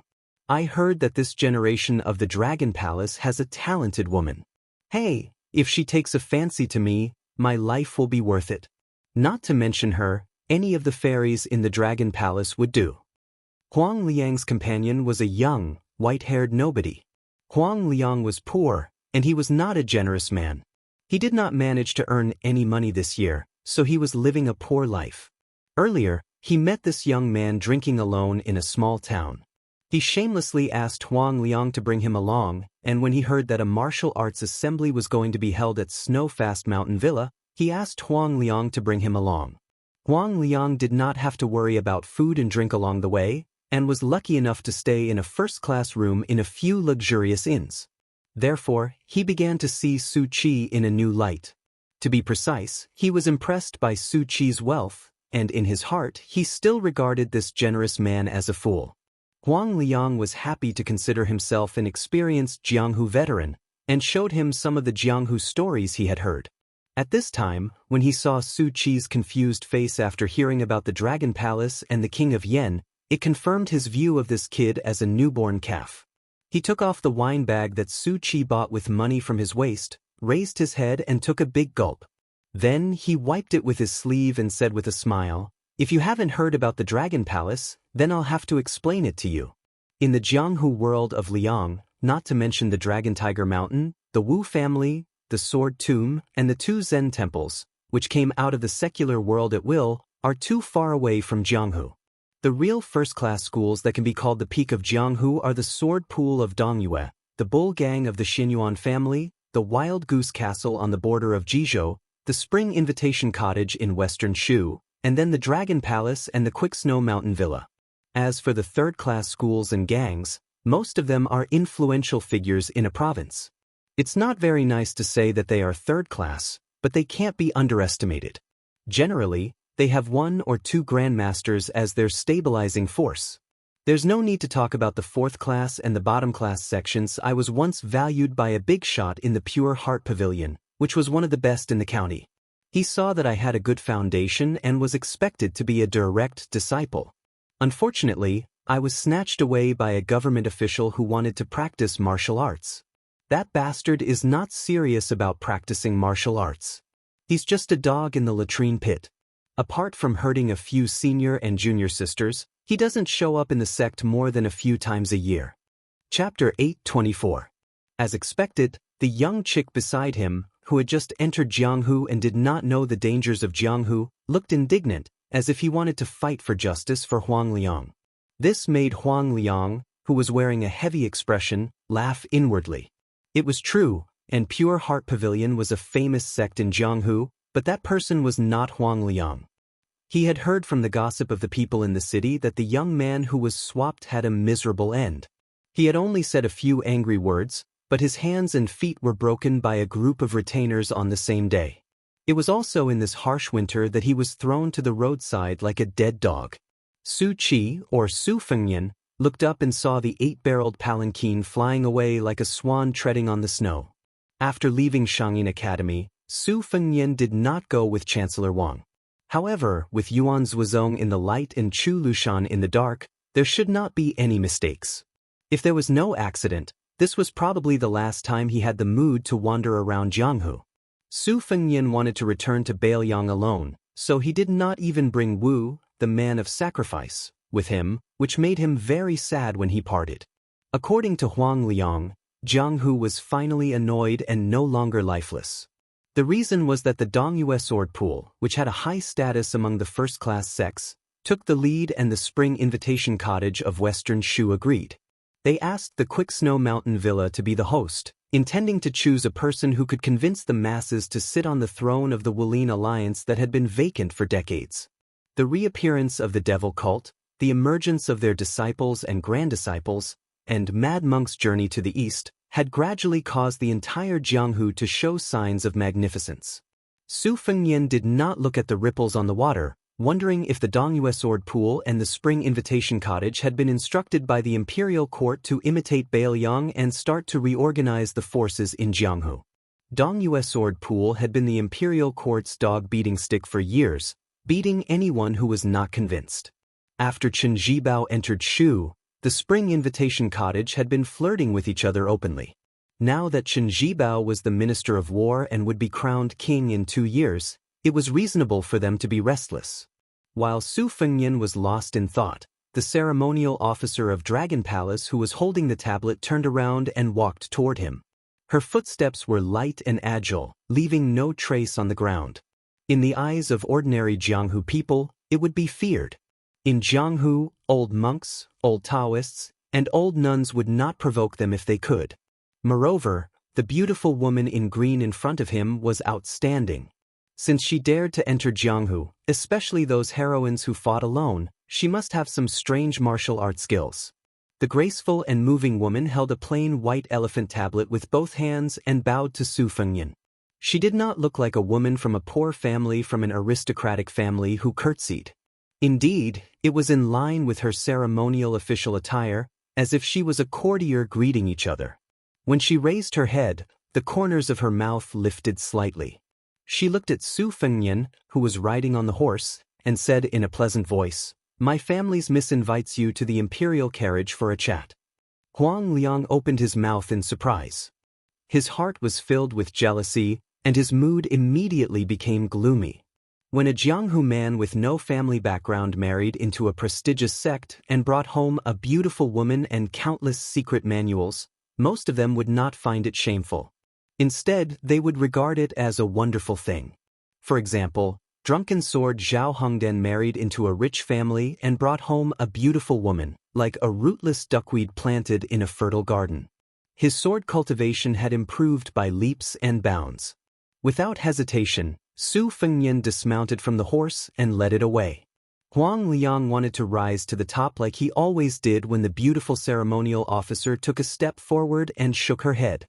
This made Huang Liang, who had just dismounted from the horse, want to dig a hole and hide in it. Fortunately, Su Qi, who had stepped on dog poop, did not turn his head, and the beautiful woman did not ridicule him. Instead, she turned and led the way. The palanquin stopped quietly at the side of the road. The beautiful ceremonial officer squatted in front of the palanquin and stretched out her hand. She looked up and signaled Su Fengnian to step on her hand, and she would help him enter the palanquin. Su Fengnian smiled and shook his head. He just handed the reins to her and asked, "The soles of my shoes are a little dirty. Is it okay to dirty your lady's tent?" The beautiful ceremonial officer, who was leading the horse with one hand and holding the tablet with the other, smiled gently and said, "It's okay. After you enter the tent, I'll help you take off your shoes." The bearded man frowned. He held the saber in his hand and stared at Su Fengnian covetously. Su Fengnian faced the gauze tent, cupped his fist and said, "Su Fengnian has disturbed fairy." She then tiptoed and slipped into the gauze curtain. The woman was in her 30s and had a dignified appearance. However, even though she was kneeling on the ground, one could still vaguely see that her legs were long and slender. The side of her round buttocks that were squeezed out from her kneeling posture were even more alluring. Only an old flower expert would know the uniqueness of a woman's figure. Seeing Su Fengnian enter the tent, the woman smiled politely and gracefully. She quietly added a piece of spice into a thick, glazed green porcelain stove beside her. Su Fengnian did not bother the ceremonial officer to take off his shoes. Instead, he took them off himself. The ceremonial officer had already put away the tablet and handed Su Fengnian's horse to the bearded man. She took the strange man's boots with both hands. There was no difference on her pretty face. The incense burner was slightly tipsy, which was originally used for lavender to avoid filth. Su Fengnian took off the hook and let down the gauze curtain. He sat cross-legged with the fairy of the Dragon Palace. She did not speak. Su Fengnian glanced at the incense burner out of the corner of his eye. The incense burner was painted with pictures of swords. Under the fragrance, the porcelain surface flowed like a lake, like a lifelike picture of a swordsman wielding his sword. This incense burner was vaguely a superior swordsmanship manual. Su Fengnian smiled knowingly. Jianghu people said that the Dragon Palace had all kinds of treasures and was as rich as a country. They were once a big parasite of the old southern Tang. The woman, who might have been a married woman, smiled and asked, "Do you also practice swordsmanship?" Su Fengnian nodded and said, "Yes, I have. May I know why fairy asked me to take the carriage?" The woman stared at Su Fengnian and said calmly, "Do you know a prophecy left by the first-generation founder of the Dragon Palace?" Su Fengnian smiled and said, "My knowledge is shallow. I don't know." The woman did not mind and said, "It's hard to paint the skin but not the bones. You may know the face but not the heart. Our Dragon Palace has always been famous for drawing tigers and dragons. We are also good at observing people's bones." Su Fengnian spouted nonsense. "When I was young, the fortune teller said that I would either become a hero or be hacked to death by a hero in the future. He estimated that my bone structure was not bad. Fairy, how could you tell from so far away? Then Fairy of the Dragon Palace, you really have the ability of an immortal." The woman was obviously otherworldly. She was not used to such vulgar words and did not know how to respond. For a moment, there was only the fragrance and the sound of a needle falling could be heard. Chapter 8:25. Su Fengnian did not intend to pretend to be deaf and mute all the way to the snow villa. He smiled and said, "I have never heard of the words of the founder of the Dragon Palace, but I have heard that the Dragon Palace has a treasure called the Black Flower Cloud Dragon Pattern Sensor.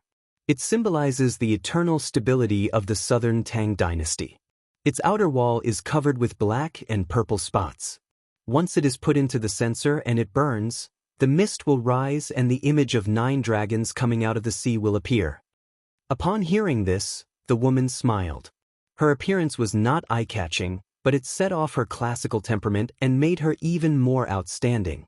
She said softly, "Young Master Su is indeed the son of an official. Ordinary landowning households would not know of this southern Tang's treasure. Su Fengnian smiled and asked, "Is the Dragon Palace competing for the position of the Wulin Alliance?"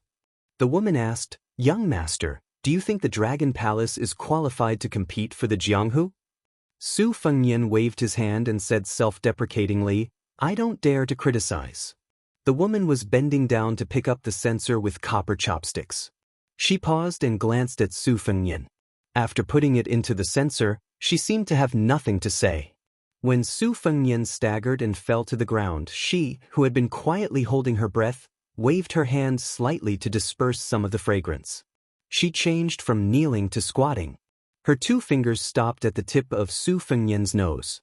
She said to herself, "You even know that the black flower censer secretly came from the southern Tang Imperial Palace to the Dragon Palace. How can you not know that our sect is good at making human skin puppets with suitable bone structure? You should know that one of the 4 grandmasters, Fu Jiang Hongjia, was born in the Dragon Palace." The woman stared at Su Fengnian's face and sneered, "You are really calm." While speaking, her 2 fingers were like the tip of a sword and her fingertips were like the tip of a sword. She fiercely poked Su Fengnian's eyes. Her fingertips were not too far away from his eyelids, but the man still did not move. The woman said, "Did he really faint?" The woman who did not retract her fingers had a flash of ruthlessness in her eyes. Just as her killing intent was flowing, Su Fengnian was still lying, but one hand held the woman's fingers and the other hand was strangling her neck. The woman was stunned. The first 2 probing was just a pretense. The 3rd time was the real killing intent. For the Dragon Palace, a good skin was priceless. No matter whether the man on the ground fainted or not, it did not stop her killing intent. The cat and mouse play. The cat and mouse. Su Fengnian opened his eyes and stared at the fairy of the Dragon Palace with a vicious heart. He chuckled softly and said, "You really want to kill me? I have given you a chance to be the compassionate Guanyin. It is good for us to meet by chance and love each other." The woman was speechless.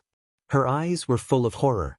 A few small red snakes slowly slithered on the arm of the man with a head full of white frost. Then they suddenly pierced into her arm like a glutton. The gentle woman who was originally covered with the water vapor of the south of the Yangtze River quickly withered. When Su Fengnian let go of her, she had already silently stopped breathing. He supported her leaning body with one hand and gently tapped her temples with the other. He slowly tore off a delicate mask. Under the mask was the face of the blue-green ceremonial official who walked in front of the 8 palanquins. After a long illness, he became a doctor. He had used a lot of masks that were related to witchcraft during his trip to Beimang. He was not a layman when it came to the art of disguise. Su Fengnian threw away the face that was equivalent to the rooting level of Shu Xiu. After laying the body flat, he picked up the spatula and skillfully scraped off some incense ashes. When it came to pretending to be cultured, what was he not good at as the son of Bailiang? Su Fengnian turned his head and casually glanced at this ceremonial official, with the southern Tang-style silk fish hanging from his waist. The latter was indifferent to the corpse. His smile did not diminish and his eyes were playful. Su Fengnian asked, "Who is she? Or you?" The blue-green lady stretched out a finger and stroked her temples. She squinted her eyes and said softly, "She is the current me. My real appearance is uglier than the one you took off. I don't dare to show my face to others." Su Fengnian put back the spatula. The mysterious lady said straightforwardly, "Originally, I thought that the journey to the Quick Snow Mountain Villa was boring and I wanted to make a new puppet to relieve my boredom. Now I feel that it is too wasteful. Why don't you come to the Dragon Palace and be a tripod furnace? Many men in Jianghu dream of it. Although it will dry up and be abandoned in 3 to 5 years, it is still much better than being made into a human skin puppet. Most of the women in the Dragon Palace are as beautiful as flowers and jade. They sing every night and enjoy happiness for several years. Even if you are a pewter spearhead, you can still have fun with 20 or 30 fairies. It is better than living a boring life with 1 or 2 old women." Su Fengnian said helplessly, "Miss, where does your confidence come from?" The lady tilted her head and asked, "Are you the emperor of Liang's family?" Su Fengnian shook his head.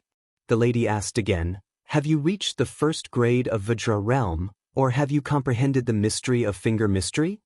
Su Fengnian still shook his head. The lady asked, Then are you the son-in-law of Grand Secretary Zhang Julu or Gu Jiantang? Su Fengnian was amused. He laughed and said, Are you done asking? The 8 palanquins sank a few feet in an instant. The 8 strong and burly retainers knelt down almost at the same time. Su Fengnian's left hand grabbed the lady's face like hooks. The lady's face was bleeding. His right hand slowly rotated and several flying swords were nailed into her vital acupoints. If she dared to use qi to resist, she would be nailed to death on the spot. Su Fengnian slightly increased the strength of his 5 fingers. Perhaps the lady's face was covered with blood and she was gasping for breath. Su Fengnian smiled and said, Do you really think you are invincible just because of the fake Vajra secret skill of the Dragon Palace? The reason why the Dragon Palace was able to stand tall was because of the snake entangling tortoise, which was derived from the red armor of the Talisman General and a few shortcut Xian finger skills. In the end, it was neither a donkey nor a horse. It was a laughingstock. How many genuine level 1 masters would take these women seriously? If you want to be a master like Wang Xinji, you can't do it with the unorthodox methods of the Dragon Palace. In the past, your palace master tried to give herself to Wang Xinji to take Yang to nourish Yin. As a result, she was slapped into a pulp by old monster Wang before she could take off her clothes. In my opinion, if a lady is too ugly, she shouldn't be in Jianghu. The lady gnashed her teeth and said, Who are you? Why do you know so much about the secrets of the Dragon Palace? Su Fengnian loosened his 5 fingers and smiled without saying a word. The lady, who was decisive, shouted outside the gauze tent, Keep going. The lady, who was waiting for an opportunity to reward the white-haired young man with a mystery of finger skills, spat out a mouthful of blood without warning. It turned out that a flying sword had penetrated her body. The green flying sword circled back to its master's fingers. Su Fengnian sneered, Still not giving up?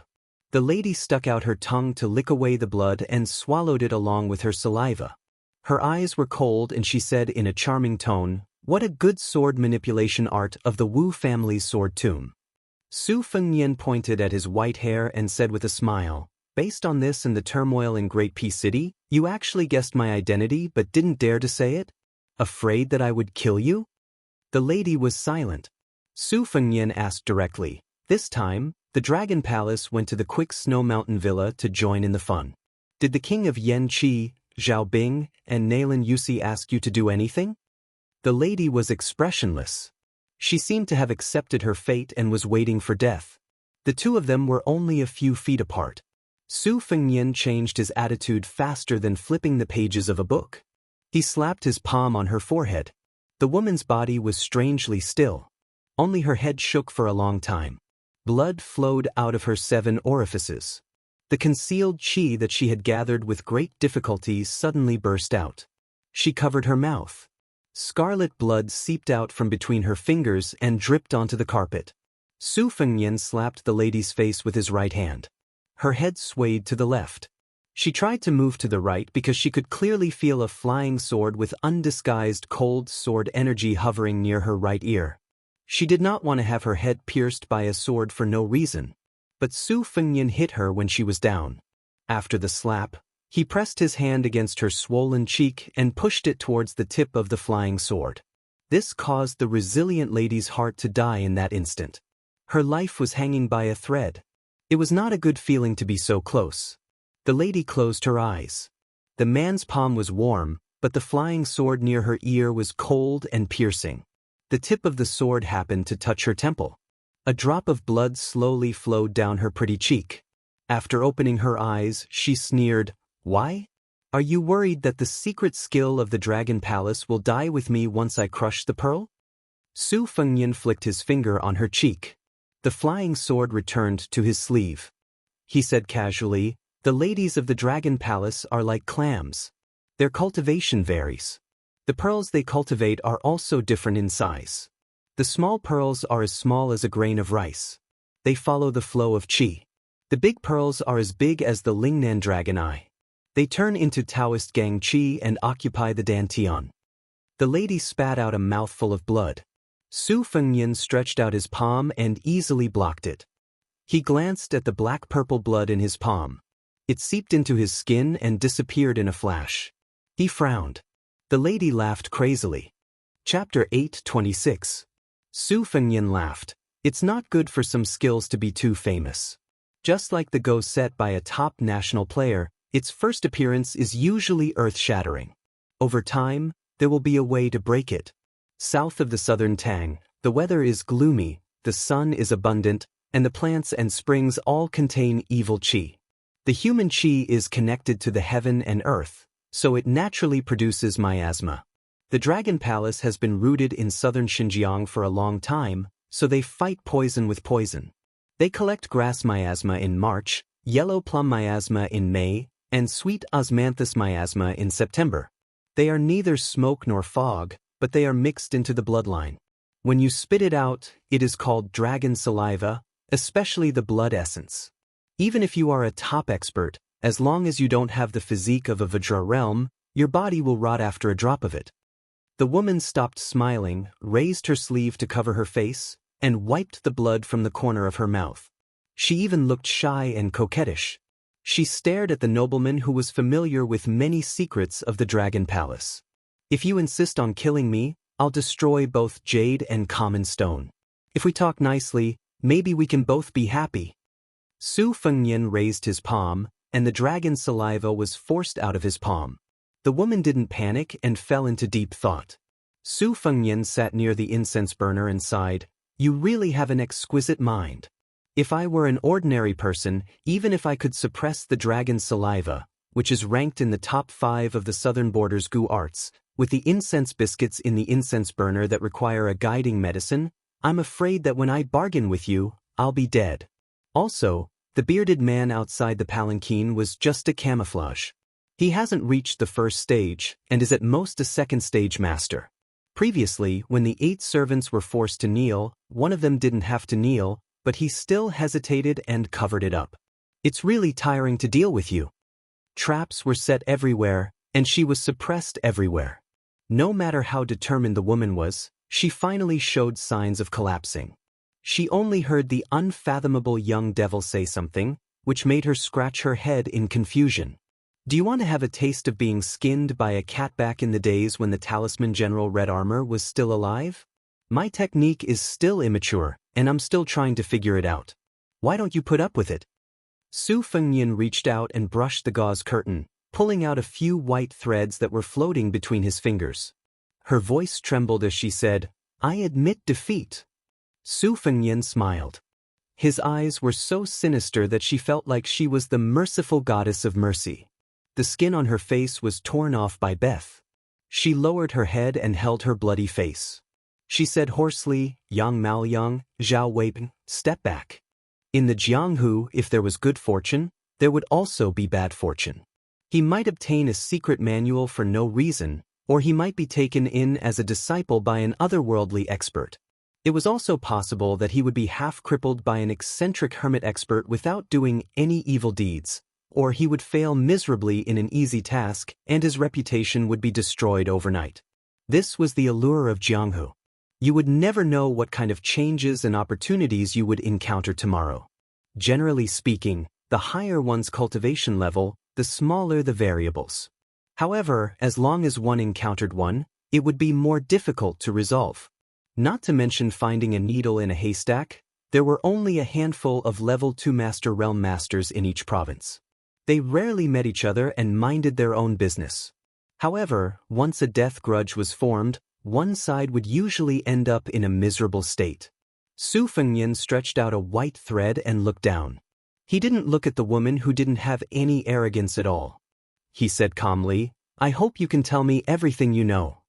As they approached the Snow Mountain Villa, the 8 palanquins turned into the private road of the villa from the official road. The road became wider, and the snow was mostly cleared. One could see that the road stretched on. Close to 100 boys and girls with delicate features held brooms with silk handles. There were also managers of the villa welcoming them at the entrance. Every time a reputable person in Jianghu sent an invitation, there would be loud cheers from the villa. The 8-barreled palanquin and an ox cart entered at the same time. The driver had an arrogant expression on his face.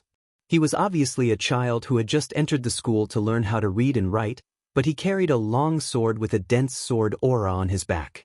Behind him sat an old Confucian scholar in plain clothes. He had the air of an immortal, and in his hand was an elegant and refined item that famous scholars would carry when they talked about it. Ordinary people would look at him with respect, and he really had an otherworldly temperament.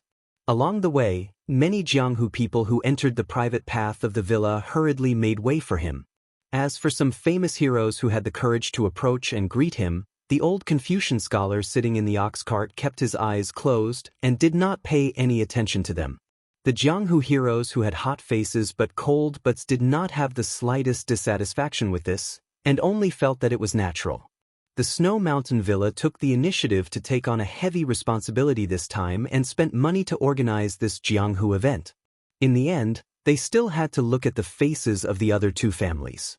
One was the Dongyue sword pool, which was strong enough to compete with the sword tomb of the Wu family for the title of the World Sword Forest. The other was the remote Shishu Spring Invitation Cottage. The former had sent Li Yibai, who was expected to be the next leader of the sword pool, and 18 sword servants. There were only 2 of them, but they were undoubtedly more important. The old Confucian scholar holding the tail of the bamboo stick was the current master of the Spring Invitation Cottage, Xianxia. His cultivation was unfathomable, and he had never fought with anyone in his life. However, it was said that the Confucian scholar who could exchange swordsmanship with the sword emperor of Shishu was only capable of condemning people in speech and writing. There was an uproar on the road. The 8 palanquins of the Dragon Palace and the ox cart of the cottage came into view.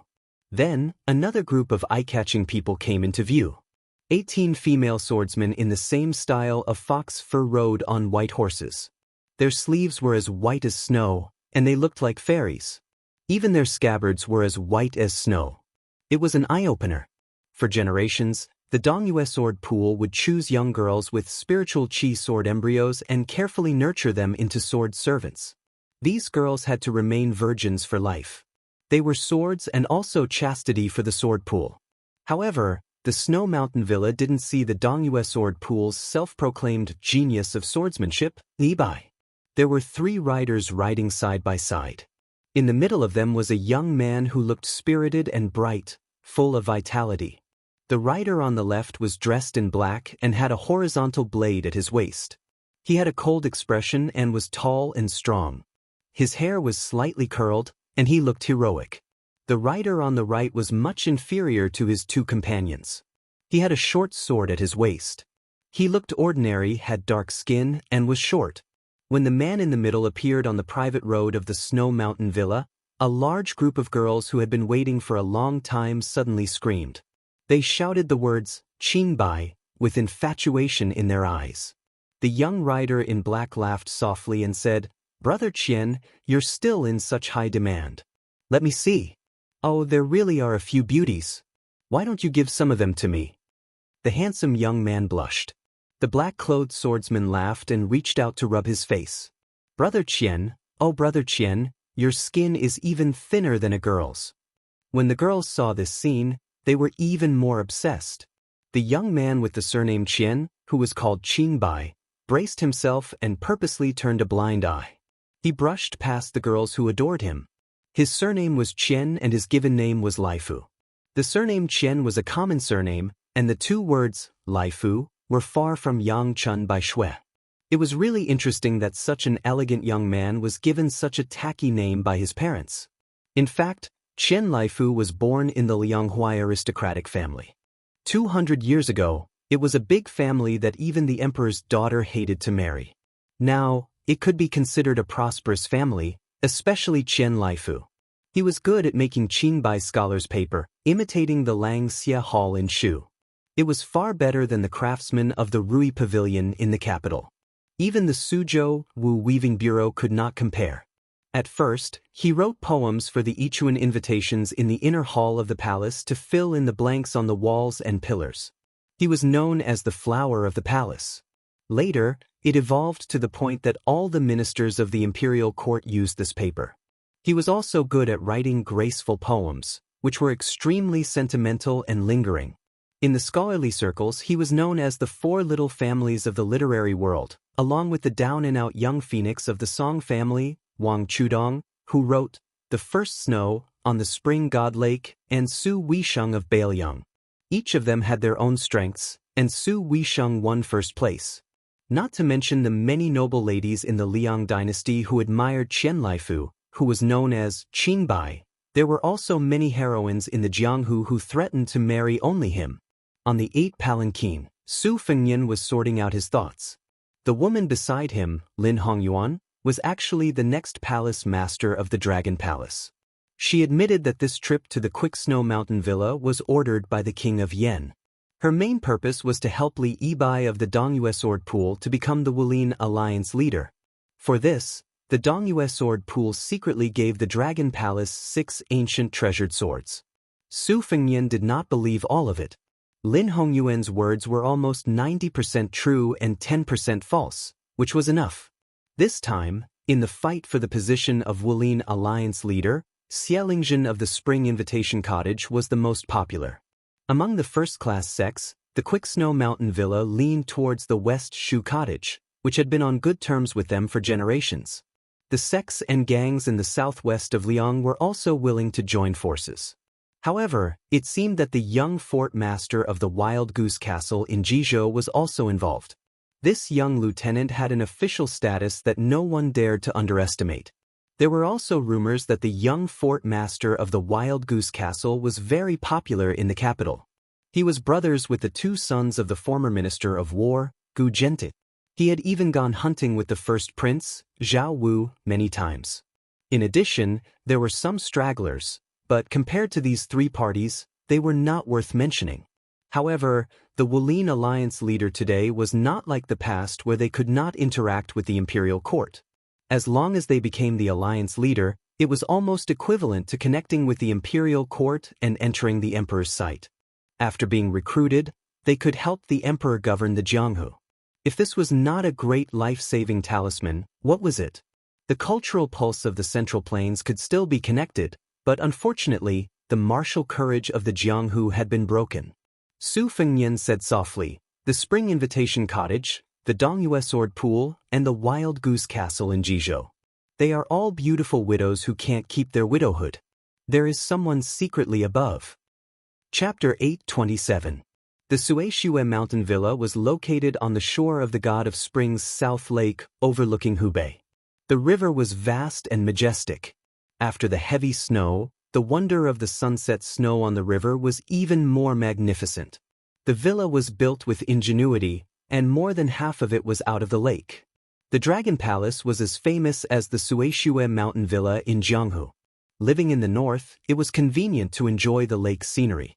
The secluded courtyard was even more elegant and clean, which made people's hearts beat faster. The walls were painted white and the tiles were blue. Painters were hired to make freehand paintings on the inner and outer walls of the house.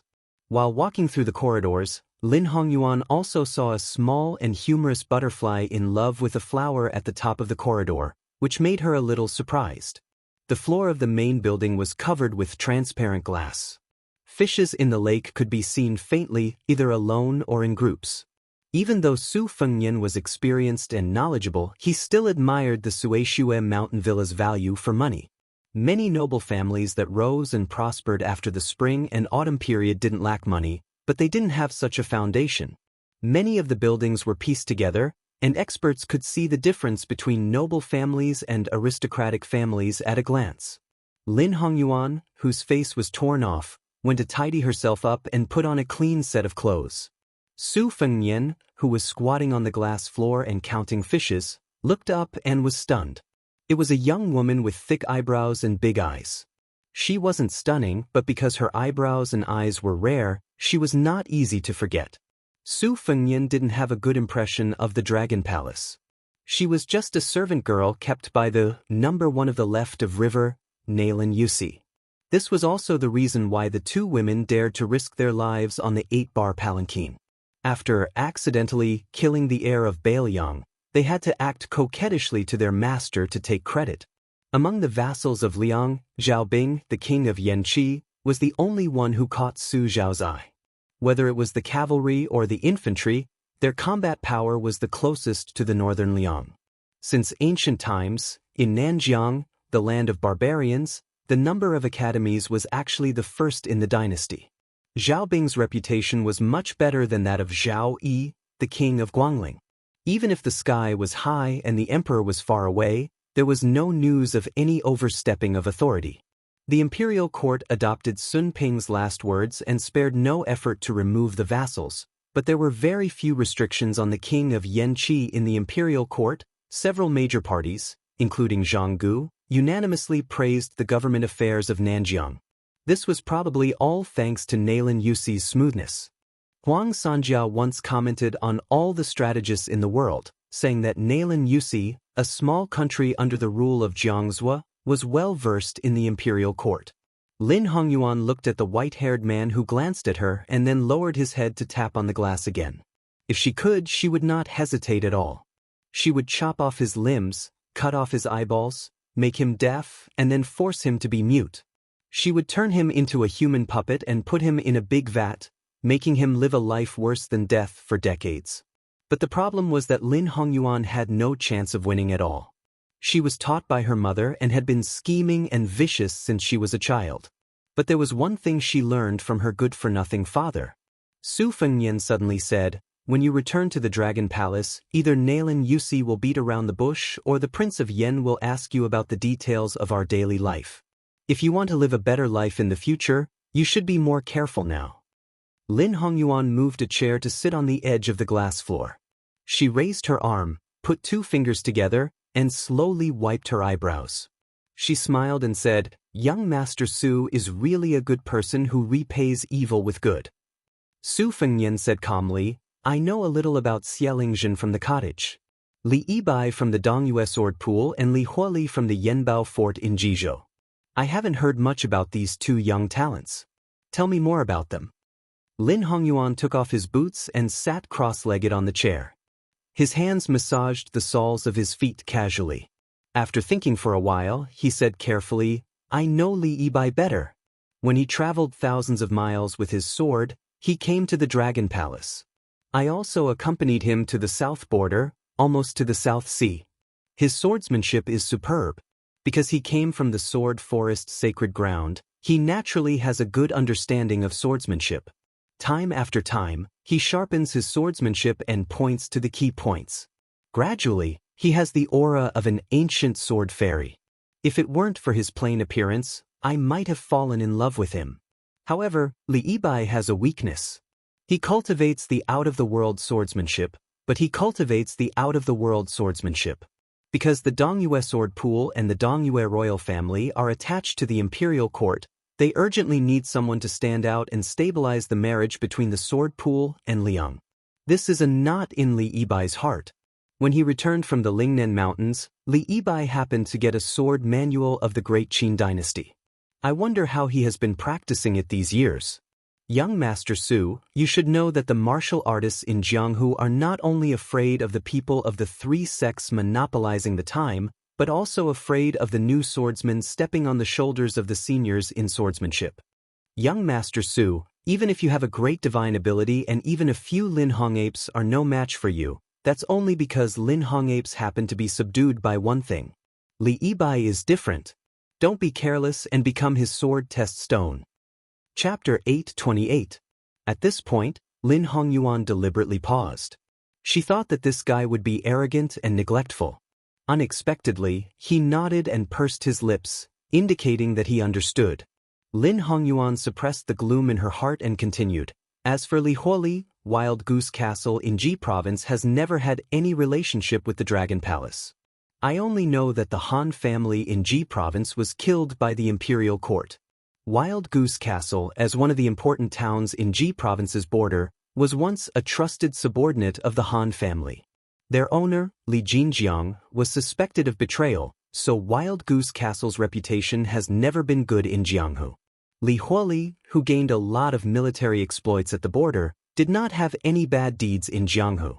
He only joined the army at the age of 14 or 15, and last year when he was 20, He was able to become a commandant with real power to command 6,000 people.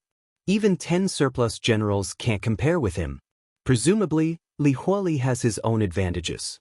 Lin Hongyuan seemed to be amused by herself. She smiled and said, praising Li Huoli's shrewdness in front of young Master Su, I really feel that I'm funny. Su Fengnian shook his head and said, if you want to be successful at the border, even if you're a descendant of a general, it's not easy to come by. Compared to the narcissistic Li Yibai, I care more about Li Huoli. Lin Hongyuan sighed in her heart. She was disgusted and even loathed such an opponent. The more Su Fengnian acted contrary to the rumors of a hedonistic son of rich parents, the more fearful she was. Lin Hongyuan's mystical secret arts were endless, and she was adept at scheming. Even if her opponent was a first-grade Vajra realm expert, she would still dare to fight him head-on. There were 4 first-grade Vajra realm, and the threshold was as high as the Dragon Gate. Apart from the people of the 3 religions, the Vajra realm was the limit. Most people could only dream of reaching the Shenfinger realm. If a martial artist stepped into the celestial phenomenon realm step by step, he would dare to challenge the saints of the 3 religions. In layman's terms, he would be willing to sacrifice himself to drag the emperor down from his horse. Su Fengnian stood up and asked, the Snow Villa will elect the Wulian Alliance chief the day after tomorrow. According to your estimation, how many people will come to join in the fun? Lin Hongyuan blurted out without thinking, there are at least 4,000 or 5,000 people, but the villa itself can only accommodate more than 200 people. Fortunately, there are many private villas, inns and taverns on the south side of the Spring God Lake, which can probably accommodate more than 1,000 people. The rest of the Wulian people have to live in the big and small towns 50 miles away, where good and bad people are mixed together. The only people who can really talk are the 200 or 300 guests who live in the Quickie Snow Villa. The villa must be happy and painful. The happy part is that the Quickie Snow Villa has never been the focus of the world. It welcomes guests from all over the world, which raises the status of the villa in Jianghu. The pain is that the 200 or 300 masters of various trades are not easy to serve. If something goes wrong, I'm afraid that a red light will turn into a white light. Whoever lives in a good yard, who lives in a bad yard, whose maids in the yard are more beautiful, will be personally received by the villa master. These people all have small calculations in their minds. It's easy to talk about the Dragon Palace, who pays attention to them, but some of the gang leaders who are neither good nor bad, who don't have any big skills, but they pay attention to small schemes, which can be said to be endless. It's a test of the Quickie Snow Villa's ability to receive people. Su Fengnian glanced at Lin Hongyuan, who was at her fingertips, and invisibly compared her with Zi of Mount Huishan. They were really different. He smiled warmly and said, I didn't know that you know the ways of the world. Have you been managing the affairs of the Dragon Palace all these years? Lin Hongyuan laughed at herself and said, if it weren't for this delay and smiling apologetically every day, I would have been a real level 1 master. The door of the hall was opened. The bearded man Zhao Weiping stood at the door and knocked symbolically. Lin Hongyuan said indifferently, say it. The saber man who had worked for the Dragon Palace for many years said in a deep voice, it is said that a little celestial master came to Dragon Tiger Mountain, who first went to stop the crazy monk of the western regions, Zhao Ningxian. The only son of the prince of Qingqing, Wu Shizhen, also visited the snow villa with Qiu Mian. Su Fengnian was no stranger to Zhao Ningxian, who once blocked Dong Tai's sword on the mountain. Wu Shizhen was even more so. When he went to Qingyang Palace on horseback, he had dealt with the father and son. Wu Shizhen was beaten to a pulp. Wu Lingsu was nominally a prince of Liyang with a different surname. The prince of Qingqing, who only used some unorthodox methods to charm the emperors and ministers, was not worth mentioning compared to Su Shao, the vassal king. Moreover, the armored ant and thousands of soldiers in Mount Qingqing were the secret chess pieces of his master, Li Yishan. On the contrary, Su Fengnian had never heard of Qiu Mian. Lin Hongyuan waved her hand to signal Zhao Weiping to leave. She wiped the soles of her white socks and took the initiative to say, Qiu Mian is a famous heroine in Jianghu in recent years. There are countless people under her skirt.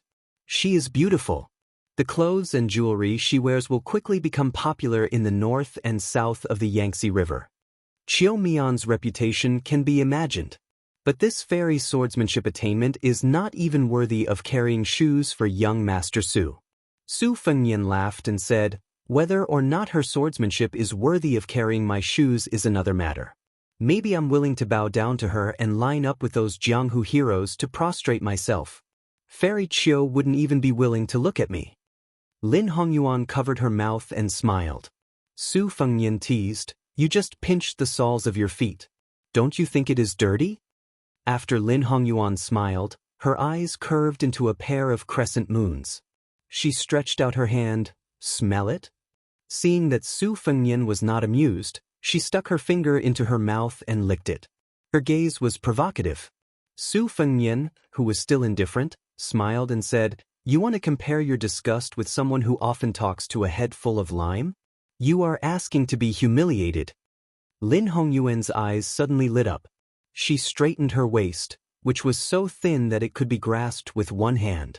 She placed her hands on her legs and asked curiously, "I heard that you and Wudong's sect leader Hong Shixiang have known each other for many years.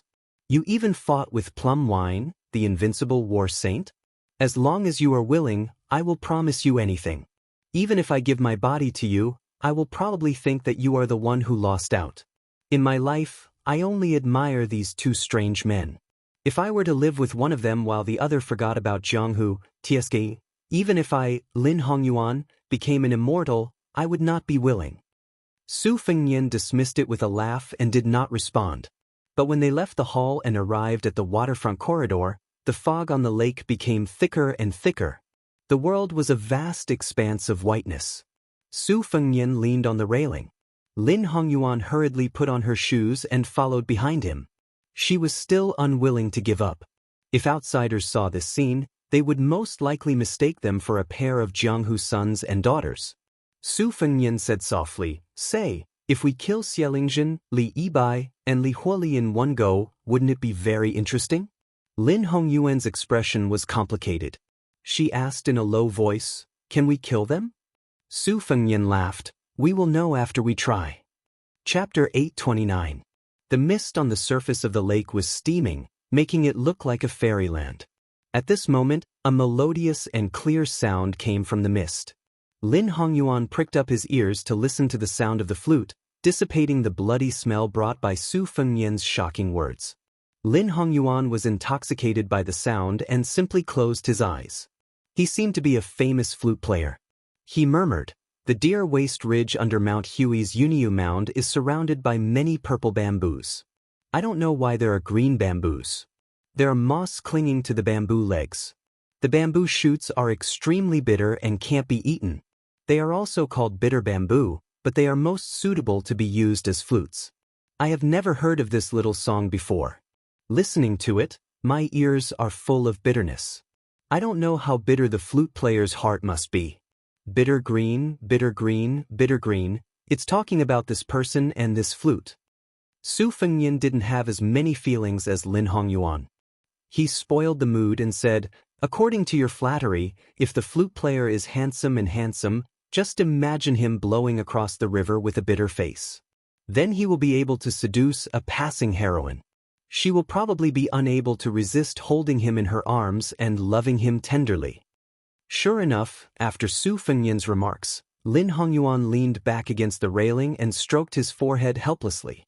Su Fengnian twirled a strand of hair around his temples and asked, "How many people in the world do you think can wipe out the Snow Mountain Villa in one breath?" Lin Hongyuan's eyebrows trembled. After thinking seriously, he said, "Wang Xinji, Tuoba, and Dong Tai. It can't be more than that." Mr. Nalen said that in the past 500 years, other than Wang Xinji who can compete with Ancestor Lu, no one else can achieve this feat. Beimang's god of war was close behind in the martial arts evaluation, but he surpassed the other 8 people by a large margin. Of course, to be precise, he was behind the Peach Blossom Sword deity by 7 people. Even if other people became saints from the 3 sects, such as Chao Chongqing and the white-robed monk Li Xiaoxin, they would not be able to do it. This was because it went against their conscience. Once they entered sainthood, the heavenly phenomenon was too important. Once they went against the natural order, they would suffer a severe drop in their realm. For example, Li Dongxin had cut off the Yellow River and hung hundreds of feet of water on top of Taoism sect's head, so it would never fall on the innocent. Even if they were unwilling to surpass the North Sea, they could not do so. This was especially true for the reclusive masters of Buddhism. No one had ever heard of them appearing on the battlefield. The Daoist priests of Mount Longhu would only receive orders to open altars, set up rituals, and build auspicious Daoist temples to accumulate merits. How would they dare to kill the innocent? When it comes to Dong Tai, a carefree earth immortal, most of them will not lower themselves to the same level as ordinary people. Just like a strong man who sees a chicken pecking rice on the side of the road, he will not look for a stick to beat the chicken to death. If there is such a thing, it can only mean that there is something wrong with the guy's head. The crazy monk who sings wordless songs is one of them. Su Fengyan sighed softly, "The sword is a good sword, but the person is not a good person." Lin Hongyuan was born with an exquisite heart. He immediately understood the meaning and asked carefully, could it be that the monk was an extremely brilliant swordsman before he shaved his head? Su Fengyan's elbow was on the railing while his other hand patted the railing lightly. He smiled, "I'll give you a word of advice. I don't accept money. You are too smart and you will end up ruining your life." Lin Hongyuan smiled, "I've learned something. But young master, you are being generous with other people's money. You have to know that I have also bought the first snow." Speaking of which, the talented woman who said this seems to live on the spring deity lake. If I am lucky enough not to die in your hands, I will definitely go and take a look at her face and ask her some questions that I have never been able to answer. When the time comes and I appear in front of her, I will definitely pretend to be virtuous and virtuous, so as not to frighten the great master of the literary world that this little girl has admired for a long time. Lin Hongyuan's words were lively, like a familiar and amiable girl next door. Unexpectedly, after Su Fengyan gently patted the railing, he suddenly slammed the railing heavily. Lin Hongyuan staggered and fell to the ground. He covered his heart with both hands and his face was pale. He looked at the man who was talking and laughing just a moment ago with malice and anger in his eyes. Su Fengyan still rested his chin on his hand and looked down at the noble of the Dragon Palace who seemed to have suffered an undeserved disaster. He said, "The flute player is Zhao Ningxin. The flute sound is transparent, which is only pleasing to the ears for laymen. But you and I both know that many listeners do not mean it, but the flute player means it. He uses the flute sound to distinguish the level of the people on the lake after touching the ripples of Qi everywhere. You pretended to flatter me just to let me release my Qi to listen to the flute sound. Even if my identity will not be exposed for the time being, it will make the young Taoist priest of the Dragon Tiger Mountain think about it. I kindly give you a maxim not to be a smart aleck." Lin Hongyuan, whose Qi was chaotic like boiling water, endured the piercing pain and asked bitterly, "What kind of strange technique is this? You actually managed to take over my Qi by relying on a simple beat?" Su Fengyan smiled and said, "There's no harm in telling you. I secretly learned from a blind female zither player in Beimang's 18 beats of the Hujia. Originally, I did not know the technique and only knew the form. Later, after a battle, I could be considered to have climbed to a higher position and looked further. Coincidentally, you were not sensible, so I played with you." Lin Hongyuan shouted crazily and sternly, "Su Fengyan, what do you have to do with that human cat Han Diaosi? Previously, the finger mystery technique that tore my face and peeled the cocoon was Han Diaosi's unique skill. Now, the trick of seizing people's heart is clearly similar to Han Diaosi's method of digging people's souls." Su Fengyan ignored the extremely angry woman and turned his head to look at the white fog in the lake. He said to himself, "That cat's head is really a good thing. It's much better than the head of the fifth raccoon." A wisp of vermilion jumped up and down in the mist. It was silent, joyful, and wanton. Su Fengyan, who had been holding his cheeks, had a warm look in his eyes. Lin Hongyuan looked up at this time and happened to stare at his pair of red phoenix eyes. She was in a daze. How could one have both the handsome horse and the autumn wind in the north and the apricot flowers and misty rain in the south? How could this devil, who made her afraid, have such a warm side? Lin Hongyuan did not know what he saw or what he thought. At that moment, She only felt that if she could make him into a human puppet in this life, she must keep his eyes. Su Fengnian stood up and stretched his neck lazily. He bent down and looked into Lin Hongyuan's eyes. There are several kinds of pseudo-Xian finger skills in the Dragon Palace. I taught you one, so you have to teach me one. Lin Hongyuan felt anxious and miserable. She thought, then why don't you stand still and let me torment you until your ocean of qi is boiling? Let me beat you until you are half dead. She could only purse her lips tightly. Su Fengnian touched Lin Hongyuan's eyebrows with his fingertips. He did not have the posture of bargaining at all. He smiled and said, I have seen a lot of finger mystery techniques, but the more this thing, the better. You, Lin Hongyuan, will be the woman of the master of the Dragon Palace in the future. You have a bright future. If you die in the Snow Mountain Villa for no reason, what else can you do except as a secret joke? I don't have a big appetite. I'm not asking you to say all of them. As long as there is one, we are even. How about it? Next, you have to complete the task given to you by Mr. Nalen. I will kill my people.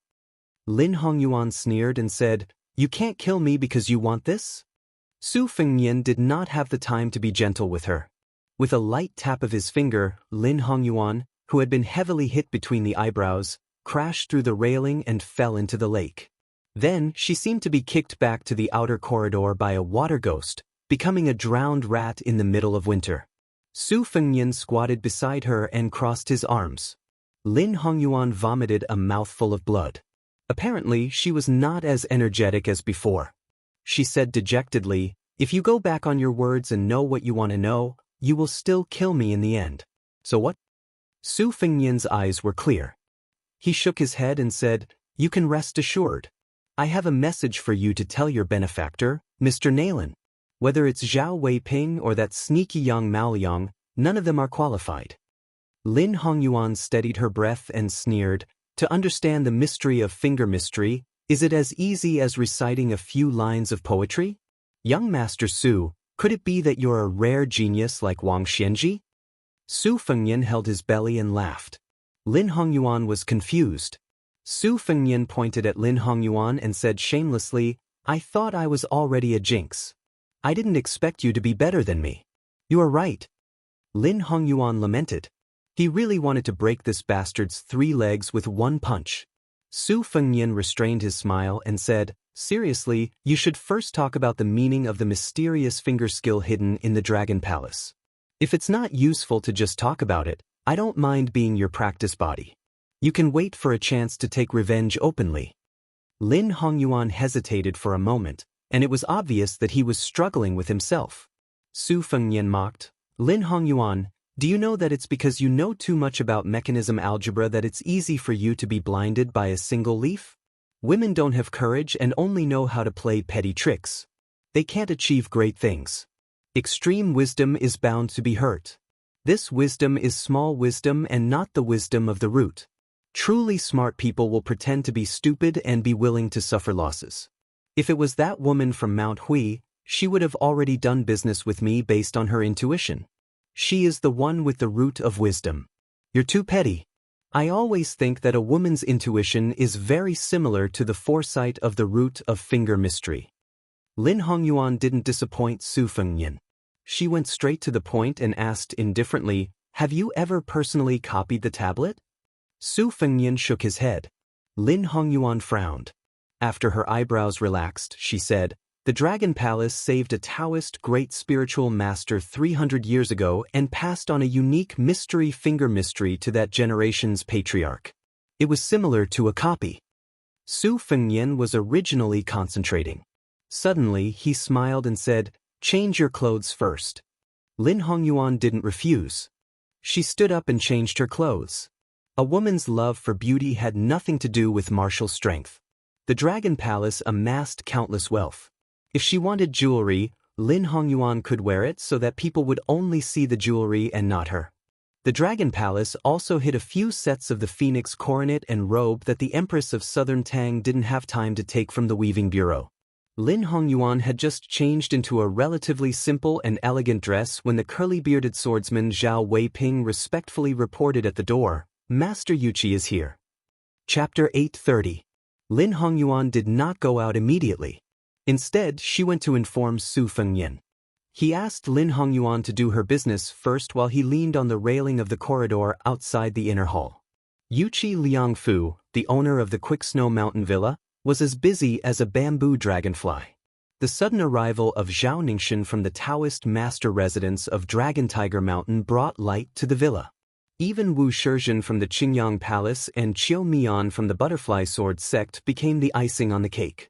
It did not mean that Zhao Ningxin, who was famous in the Liang Palace, was more important than Xie Lingjin from the cottage. It was just that the latter was expected, so it was not as surprising as the former.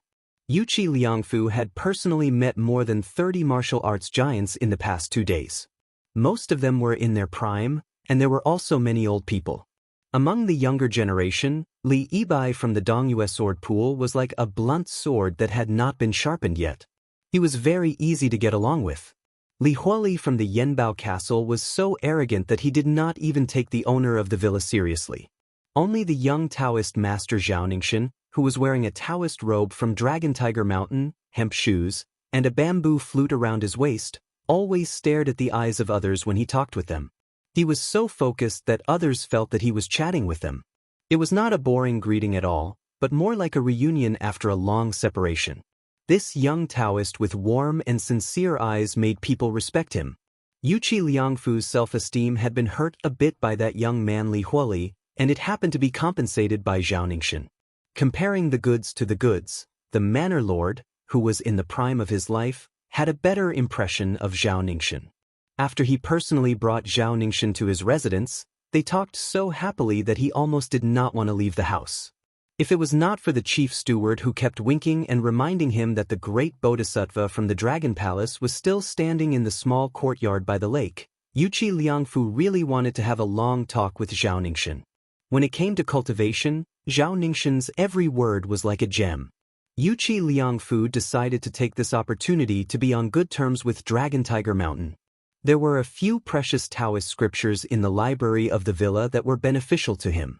Because the person who came from the Dragon Palace to visit the Quick Snow Villa was only an imperial censor, who was not a top-notch figure in the strict hierarchy of the Dragon Palace, Yuqi Liangfu was not willing to open the E-gate to welcome him. However, he could deliberately neglect the imperial censor, but he could not really ignore the Dragon Palace. The matter of face was mutual. The imperial censor did not make an excessive request to open the E-gate, which was giving face to the Quick Snow Villa. Yuqi Liangfu hurriedly came in person, which was giving face to the Dragon Palace. Yuqi Liangfu waited for a moment in the courtyard and saw a young woman with average looks cross the threshold. She greeted him with a smile. Lin Hongyuan from the Dragon Palace greets Master Yuqi. Yuqi Liangfu, who heard that the imperial censor came to the villa, was stunned for a moment. He quickly came back to his senses and stepped forward.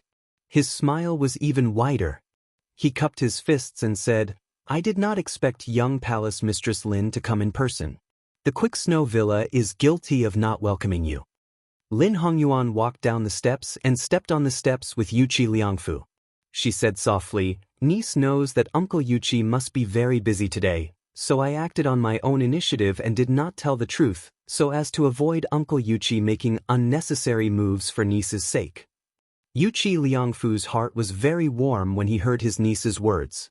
Not to mention that when the two crossed the threshold, young Palace Mistress Lin intentionally or unintentionally lagged behind by half a step. The host and guest were clearly distinguished. Yuqi Liangfu, who was dressed simply, laughed heartily and said, "If everyone was like you, Uncle would be relaxed. Unlike now, I wish I could break into 2 halves and use them. Take the Quadun Mountain, which claims to be the #1 sect in the southern wilderness, for example, a young man with the surname Yukame. Uncle has never heard of him. Not only does he want the villa to open the E-gate for him, but he also has to vacate the villa's Spring God restaurant for him. How ridiculous! To let such an ignorant child participate in this once-in-a-century grand event on behalf of the sect, Quadun Mountain has really entrusted the wrong person." Lin Hongyuan smiled but did not speak. Quadun Mountain was indeed a well-deserved sect in Lingnan. Moreover, it had been fighting openly and secretly with the Dragon Palace for a full 200 years. Quadan Mountain occupied an ancient temple on the border of the southern Tang Empire's Linhai. When the southern Tang emperor ascended the throne to pray for rain, stop plague, and even ask for heirs and other important matters of state, he would send important ministers or local dignitaries to worship the sea god in the temple. Every time, he would set up a monument to record the event. So far, there were 29 Tang monuments.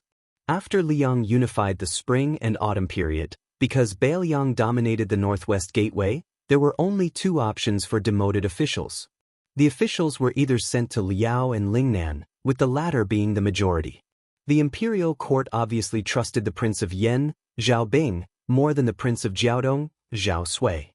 Most of these demoted officials were from the local area. Quadan Mountain's literary atmosphere was quite strong. The two often sang poems together, adding a lot of luster to Quadan Mountain. If the Dragon Palace was Nalin Yuxi's concubine maid, then Quadan Mountain was Nalin Yuxi's fisherman. The two were just jealous of each other these years. Yuqi Liangfu's posture was nothing more than a common technique of suppressing and raising one's hand. However, he was adept in the ways of the world. In the end, he still needed to let others know that it was not too straightforward. Otherwise, if he blindly kept it hidden, others would not know whether he was good or bad. What would that be? Lin Hongyuan did not agree. She deliberately stepped on Quadan Mountain a few times. This would only make Yuqi Liangfu, the old fox, look down on the Dragon Palace behind her. The two sat on the yellow rosewood armchair. Yuqi Liangfu put his hands on the smooth armrest, while Lin Hongyuan sat upright and still. Her back did not touch the back of the chair at all, showing the etiquette of a junior. In the eyes of Yuqi Liangfu, the middle-aged man who sat on the first armchair in the quick snow mountain villa quietly withdrew his hands from the armrest and asked gently, "Niece, are you used to living here? The spring god lake is not like the Dragon Palace. In winter, it is always cold to the bone. Now it is snowing heavily. In the villa, there is an elegant and quiet courtyard paved with earth dragons. It is my daughter's boudoir. If you don't mind, you can move there to rest. Uncle's daughter has been fascinated by the Dragon Palace for a long time. She always complains to me that she was born in the wrong body. She should be a fairy in the Dragon Palace." Lin Hongyuan smiled and said, "If Sister Yuqi goes to the Dragon Palace, I will definitely give way." Yuqi Liangfu laughed and waved his hand. "Her half-baked swordsmanship is just a frog at the bottom of the well. I hope she can quickly find a good family to marry." Lin Hongyuan's eyes narrowed into crescents. "Sister Yuqi will not worry about marriage? In my opinion, she will definitely bring home a son-in-law of level 1 realm for uncle in the future." Yuqi Liangfu chuckled and said, "Thank you for your auspicious words." Immediately, a melancholy expression appeared on the quick snow mountain villa's master's face. "This damned girl. Uncle gets a headache every time she talks about it. I don't know where she heard some absurd rumors, but she is dead set on that Bailiang heir whom she has never met before. She says that he is the most heroic man in the world. When she talks about His Royal Highness, she is so familiar with it that it is as if she is possessed. Half of Uncle's white hair is because of her. Niece, in Uncle's opinion, although your sister Yuchuan is older than you by a few years, she is still thousands of miles away from you. Uncle still wants you to move there and persuade her on Uncle's behalf. When I try to reason with her, it goes in one ear and out the other. It is useless. If you talk to her, she will definitely be willing to listen. If she can really come out of a dead end, Uncle will personally take her to the Dragon Palace to visit and thank them in person." Lin Hongyuan's eyes flashed with an undetectable oddness, but he quickly said, "Then I'll stay at Big Sister Yuchi's place alone. As long as Big Sister Yuchi doesn't drive me away, I'll shamelessly stay here. Uncle will casually arrange a remote courtyard for these servants. Uncle, you don't have to be polite to your niece." Yuqi Liangfu laughed happily and said loudly, "It is hard to say about others, but there is absolutely no reason for you to feel wronged. You can continue to live in this courtyard without worry. Although the Quick Snow Mountain Villa is not comparable to the Dragon Palace, it is not so shabby that a courtyard is not presentable. Uncle will leave the words here today. In the future, this courtyard will be left to you. You can come and play at any time. When you are not living here, you are not allowed to enter the courtyard except for letting the maids clean it diligently. Come, uncle will take you to your sister Yuchi. Lin Hongyuan stood up and shook her head. Uncle, you go ahead with your work. I still have some scattered things to pack. I will ask the way to sister Yuchi and leisurely enjoy the scenery along the way. Yuchi Liangfu stood up and thought for a moment before nodding. That is also fine. I will first send someone to inform that girl. Uncle is sure that you two will hit it off at first sight. Lin Hongyuan jokingly said, Uncle, you should hurry up with your work. Your niece still has to worry about how to give sister Yuchi a meeting gift that will not be degrading. Yuchi Liangfu politely said a few words, his face full of undisguised pleasure. He quickly walked out of the courtyard with the chief steward who had been silent all this time. After walking for more than 100 feet, Yuchi Liangfu looked back at the courtyard and sighed. If Yuchuan had half of Lin Hongyuan's shrewdness, I, as her father, would not have to worry. The old steward, who was close to 70 years old, softly comforted, Manor Lord, eldest Miss Pure Heart is precious. As the old saying goes, those who cherish fortune will have it. Yuchi Liangfu laughed and scolded, what ancient saying? Most likely, it was made up by you again. That girl Yuchuan was right. We should publish a cautionary tale for you. It won't be much worse than the first snow. The old steward looked as if he had drunk a pot of wine. He stroked his beard and smiled. You must understand and not deceive yourself. Manor Lord, I am just a half-baked person. Don't make a fool of yourself. Yuchi Liangfu stretched out his hand and pointed at the old steward. Chapter 8:31. The two rushed to the next courtyard, where lived a sect that was one of the top 3 in Jianghu when it came to poisons. It didn't matter if they were friends or not, but they definitely couldn't be enemies. Yuchi Liangfu had to brace himself to deal with them. He heard that the eccentric old man liked men. For this reason, the Quick Snow Manor hired 2 handsome young men from a brothel in Xiangfan City to live in the courtyard. They were discreetly hidden among the maids, just in case. Yuchi Liangfu was deeply moved as he walked. This time, in order to win the election of the Wulin Alliance leader, Zhuangzi had paid a great price not only in the spring invitation cottage but also in the Dongyue sword pool. Just the unremarkable ingredients alone cost more than 3,000 taels of silver a day, not to mention the extravagant expenses of renting expensive young men from the brothel. In the courtyard, Lin Hongyuan walked to the outer corridor and saw Su Fengnian sitting against the wall outside, fiddling with something with his head lowered. She smiled and said, Have you heard? That Miss Yuchi is very stubborn about you, young master. Su Fengnian raised his head, revealing an unfamiliar face. He wore a root-shaped face that hadn't been used much since his Beimang returned. He smiled and said, This Miss Yuchi's taste is very good, unparalleled in the world. The corner of Lin Hongyuan's mouth twitched. Su Fengnian stood up and smiled. Go get me an ordinary mink hat. Let's make another bet. Lin Hongyuan asked, What bet? Su Fengnian crossed his fingers and stretched them to the top of his head. He lazily shook his head. Let's bet on whether or not I can kill Xianxia tonight. If I can kill her, you'll have to say another type of finger art outside of steel rubbing. If you can't kill her and get killed instead, you have no loss. Lin Hongyuan sneered. You don't get up early if there are no benefits. What does it have to do with me whether you kill Xianxia or not? Su Fengnian smiled and looked at Lin Hongyuan. The latter giggled. If you can kill Xianxia, Li Huoli, and Li Yibai in succession, I'll bet with you. Su Fengnian clicked his tongue. You finally learned to be smart. But first, I won't kill Li Yibai. Do you have any enemies? Let's exchange. Lin Hongyuan said without hesitation, No problem. Let's kill Chioduan Mountain's Yushi man.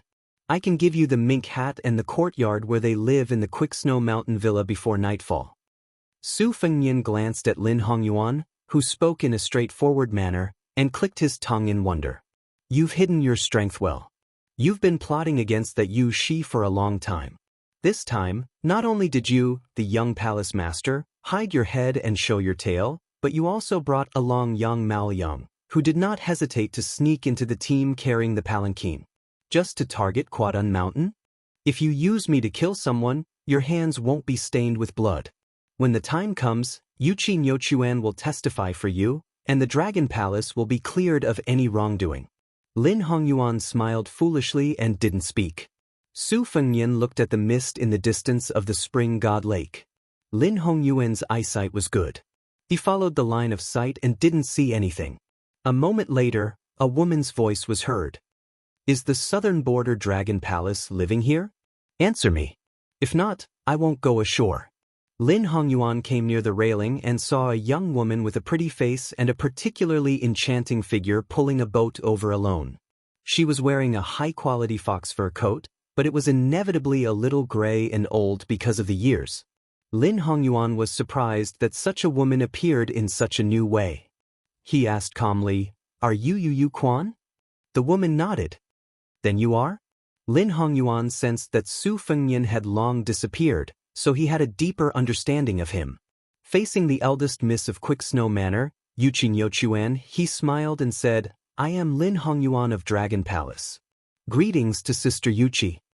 Yuchi Yuquan put down her bamboo pole and quickly jumped onto the outer corridor. "Are you Fairy Lin, the young palace master?" Normally, Lin Hongyuan wouldn't care.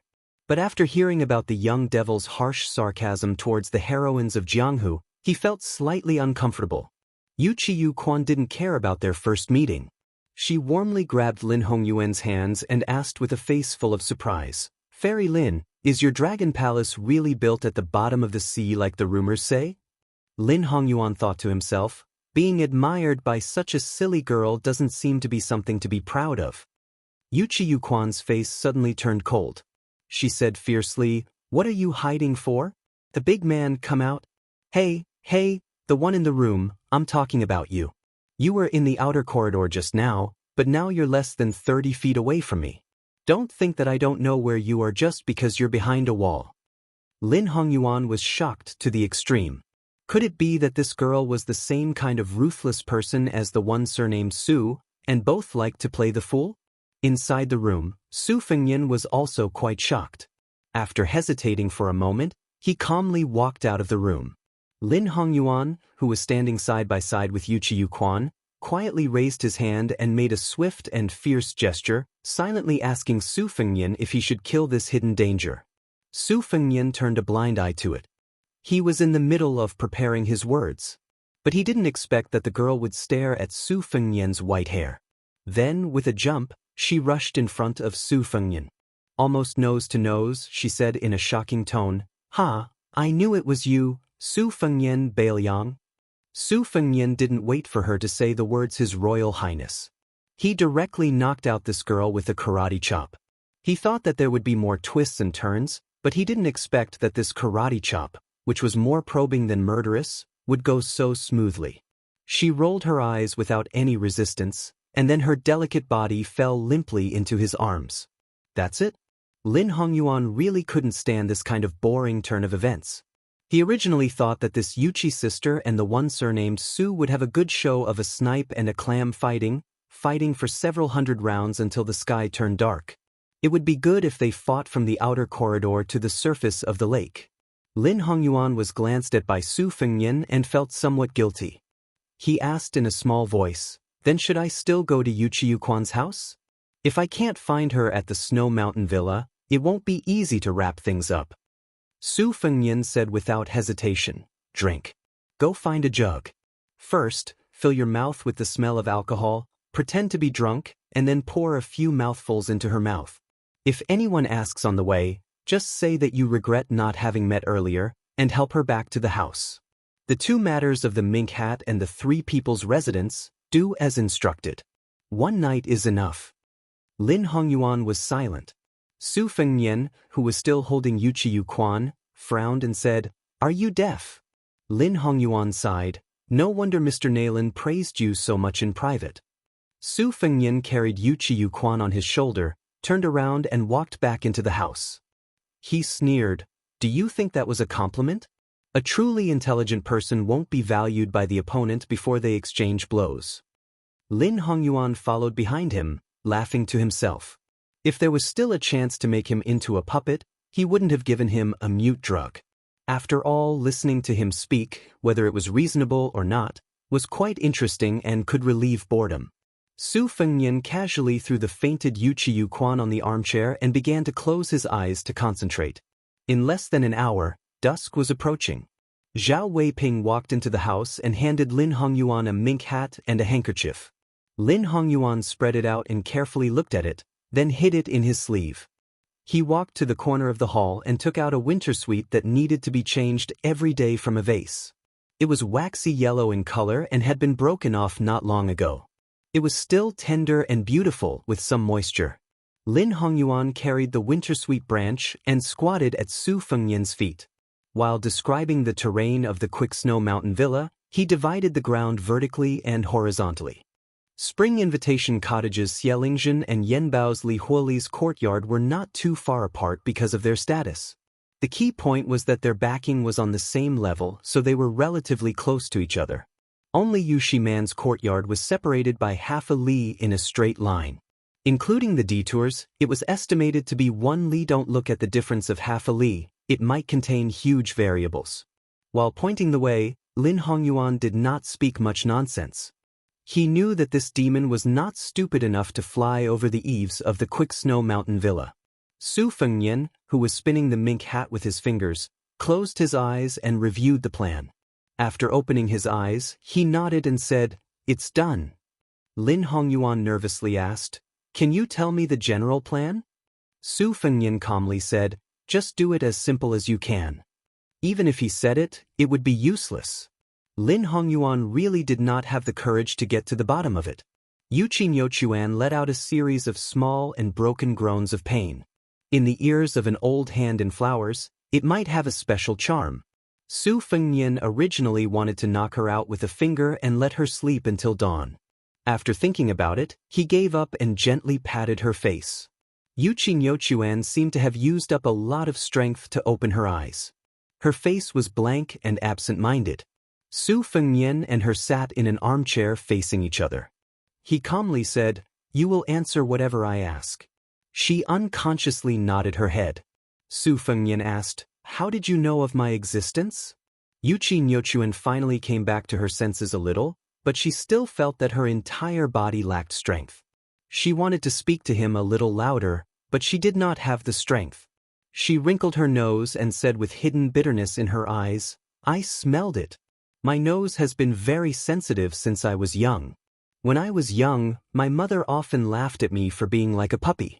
Why did you hit me the moment you saw me? Even if you are Su?" Su Fengnian's expression was cold as he directly flicked his finger on her forehead. The pain caused her entire body to emit cold air.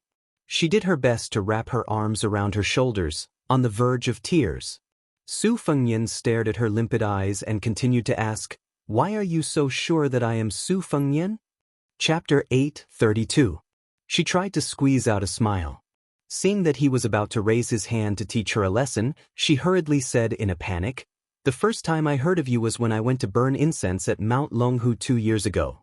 There was a pilgrim who often went to the mountain who talked about the sword you borrowed on the snowy plains, and you said something about returning that." Lin Hongyuan knew that Yu Qinyochuan was thin-skinned and did not have the nerve to say the words, "returning my ass." Out of the corner of his eye, he saw Su Fengnian's expressionless face. Yu Qinyochuan, who did not dare meet his gaze, carefully said, "Our snowy mountain villa has some land on the other side of the Guangling River. No one believed that you and the Guangling king had a falling out, but I knew that it was true. Otherwise, you wouldn't have fought. It was a steward who saw it with his own eyes on the 18th of the 8th month. He patted his chest and said that it was definitely not a lie."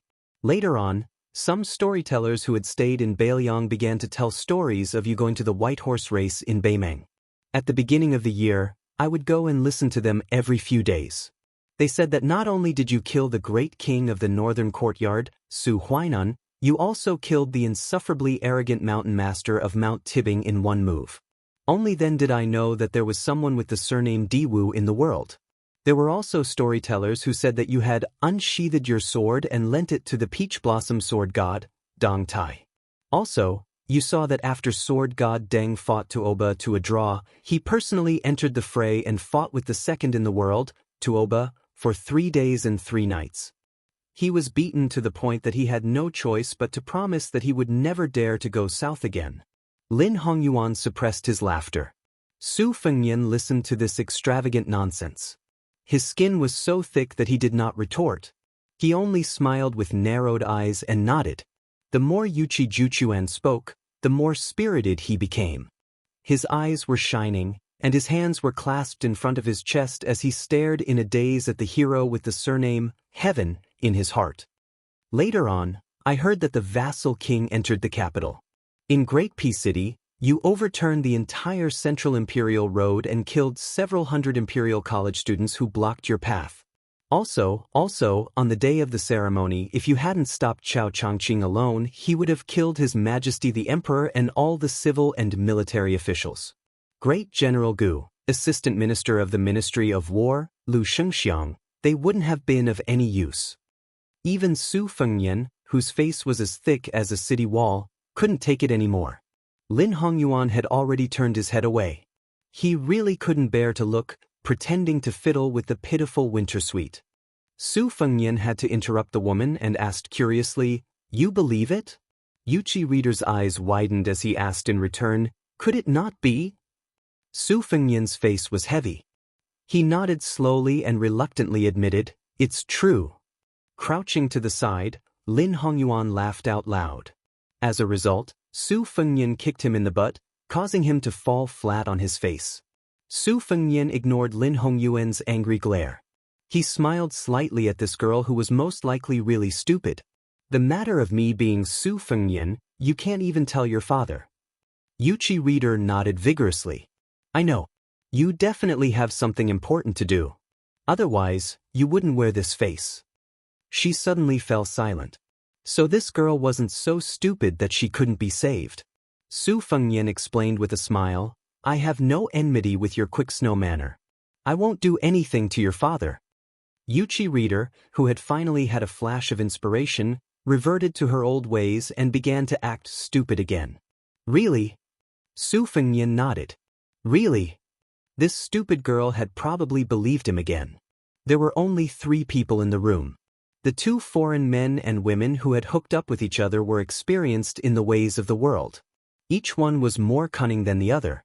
Only this girl who had rowed the boat seemed to end up being played in the palm of his hand no matter how hard she tried. But for some reason Lin Hongyuan, who had struggled in a vat of dye since childhood, looked at this girl who had a pure smile on her face with some envy. Su Fengnian did not speak. Yuchi Reader felt particularly ill at ease. Her fingers fiercely pinched the corner of her sleeves under her old fur coat. This made her somewhat regret not changing into a new fur coat today. Su Fengnian finally asked, "Do you know exactly when to light the lanterns at night?" Yuchi Reader's mind had wandered thousands of miles. Upon hearing this, she jumped in fright and hurriedly sat up straight. Biting her lips, she said, "When the sky is clear, it's probably when the afterglow has dispersed. When it's snowing, I didn't pay attention in the past, so I can't say." Su Fengnian grunted and said with a smile, "Go to the courtyard and find a jug of wine." Relieved, she went to find the wine. Lin Hongyuan seemed to suddenly remember something and said in a low voice, "Zhao Ningxin later entered the Quick Snow Mountain Villa." Yuchi Liangfu probably didn't expect that, so the courtyard arranged for her was a little far from Xialingzhen, Li Huoli, and the others. Su Fengnian said with a ruminating smile, "You finally remember? I thought you wouldn't remember until I was discharged from the hospital. After I came back, no young palace master of the Dragon Palace came to the Quick Snow Mountain Villa, and no Lin Hongyuan left the Quick Snow Mountain Villa." Lin Hongyuan looked as if he had been struck by lightning, his face pale. Yuchi Reader was naturally familiar with her own home, so she quickly brought over a jug of wine. Su Fengnian didn't accompany her to drink. He took a yellow pear-wood chair out of the house and sat on the porch to enjoy the lake's scenery alone until dusk fell. It was unknown what Lin Hongyuan said in the house, but Yuchi Reader didn't have the courage to go to the porch. Su Fengnian stood up, took a deep breath, and heavily tapped the ground with the tip of his foot. The lake water outside the railing violently swayed and gradually calmed down. Dusk gradually deepened, and the large red lanterns in the villa lit up in picturesque disorder. It became more festive and lively. In a quiet courtyard, The lanterns were brightly lit. The red candles in the hall were as thick as a baby's arm, but there was no one in sight. He stood in the study and pulled out a short halberd from his halberd pouch, gently twirling it in his hand. He had led 4 elite retainers south from Jizhou and encountered 2 heavy snowfalls. During the first snowfall, they were still in Jiangbei. The heavy snowfall was majestic and imposing. During the second snowfall, they were in Jiangnan, delicate and powerless. This made him, who had lived on the dangerous border since childhood, have an even worse impression of Jiangnan. Along the way, he had seen the elegant conduct of many scholars. In his eyes, these vermin who only knew how to chew words were as weak as the snow at that time. They couldn't withstand his short halberd toss and kill. On his journey south this time, naturally there would be people who would constantly spread rumors, causing him to suddenly go from being a military officer of a border town to having the potential to become the Wulin Alliance leader. Even he himself thought it was absurd and laughable, but he remembered his father's advice and had no choice but to do things step by step. After arriving at the villa, wave after wave of visitors came to curry favor with those in power. He barely managed to chat with 3 groups of Jianghu people he had never heard of before, but he couldn't stand the disturbance and simply closed the door and declined the visitors. He walked to the open window.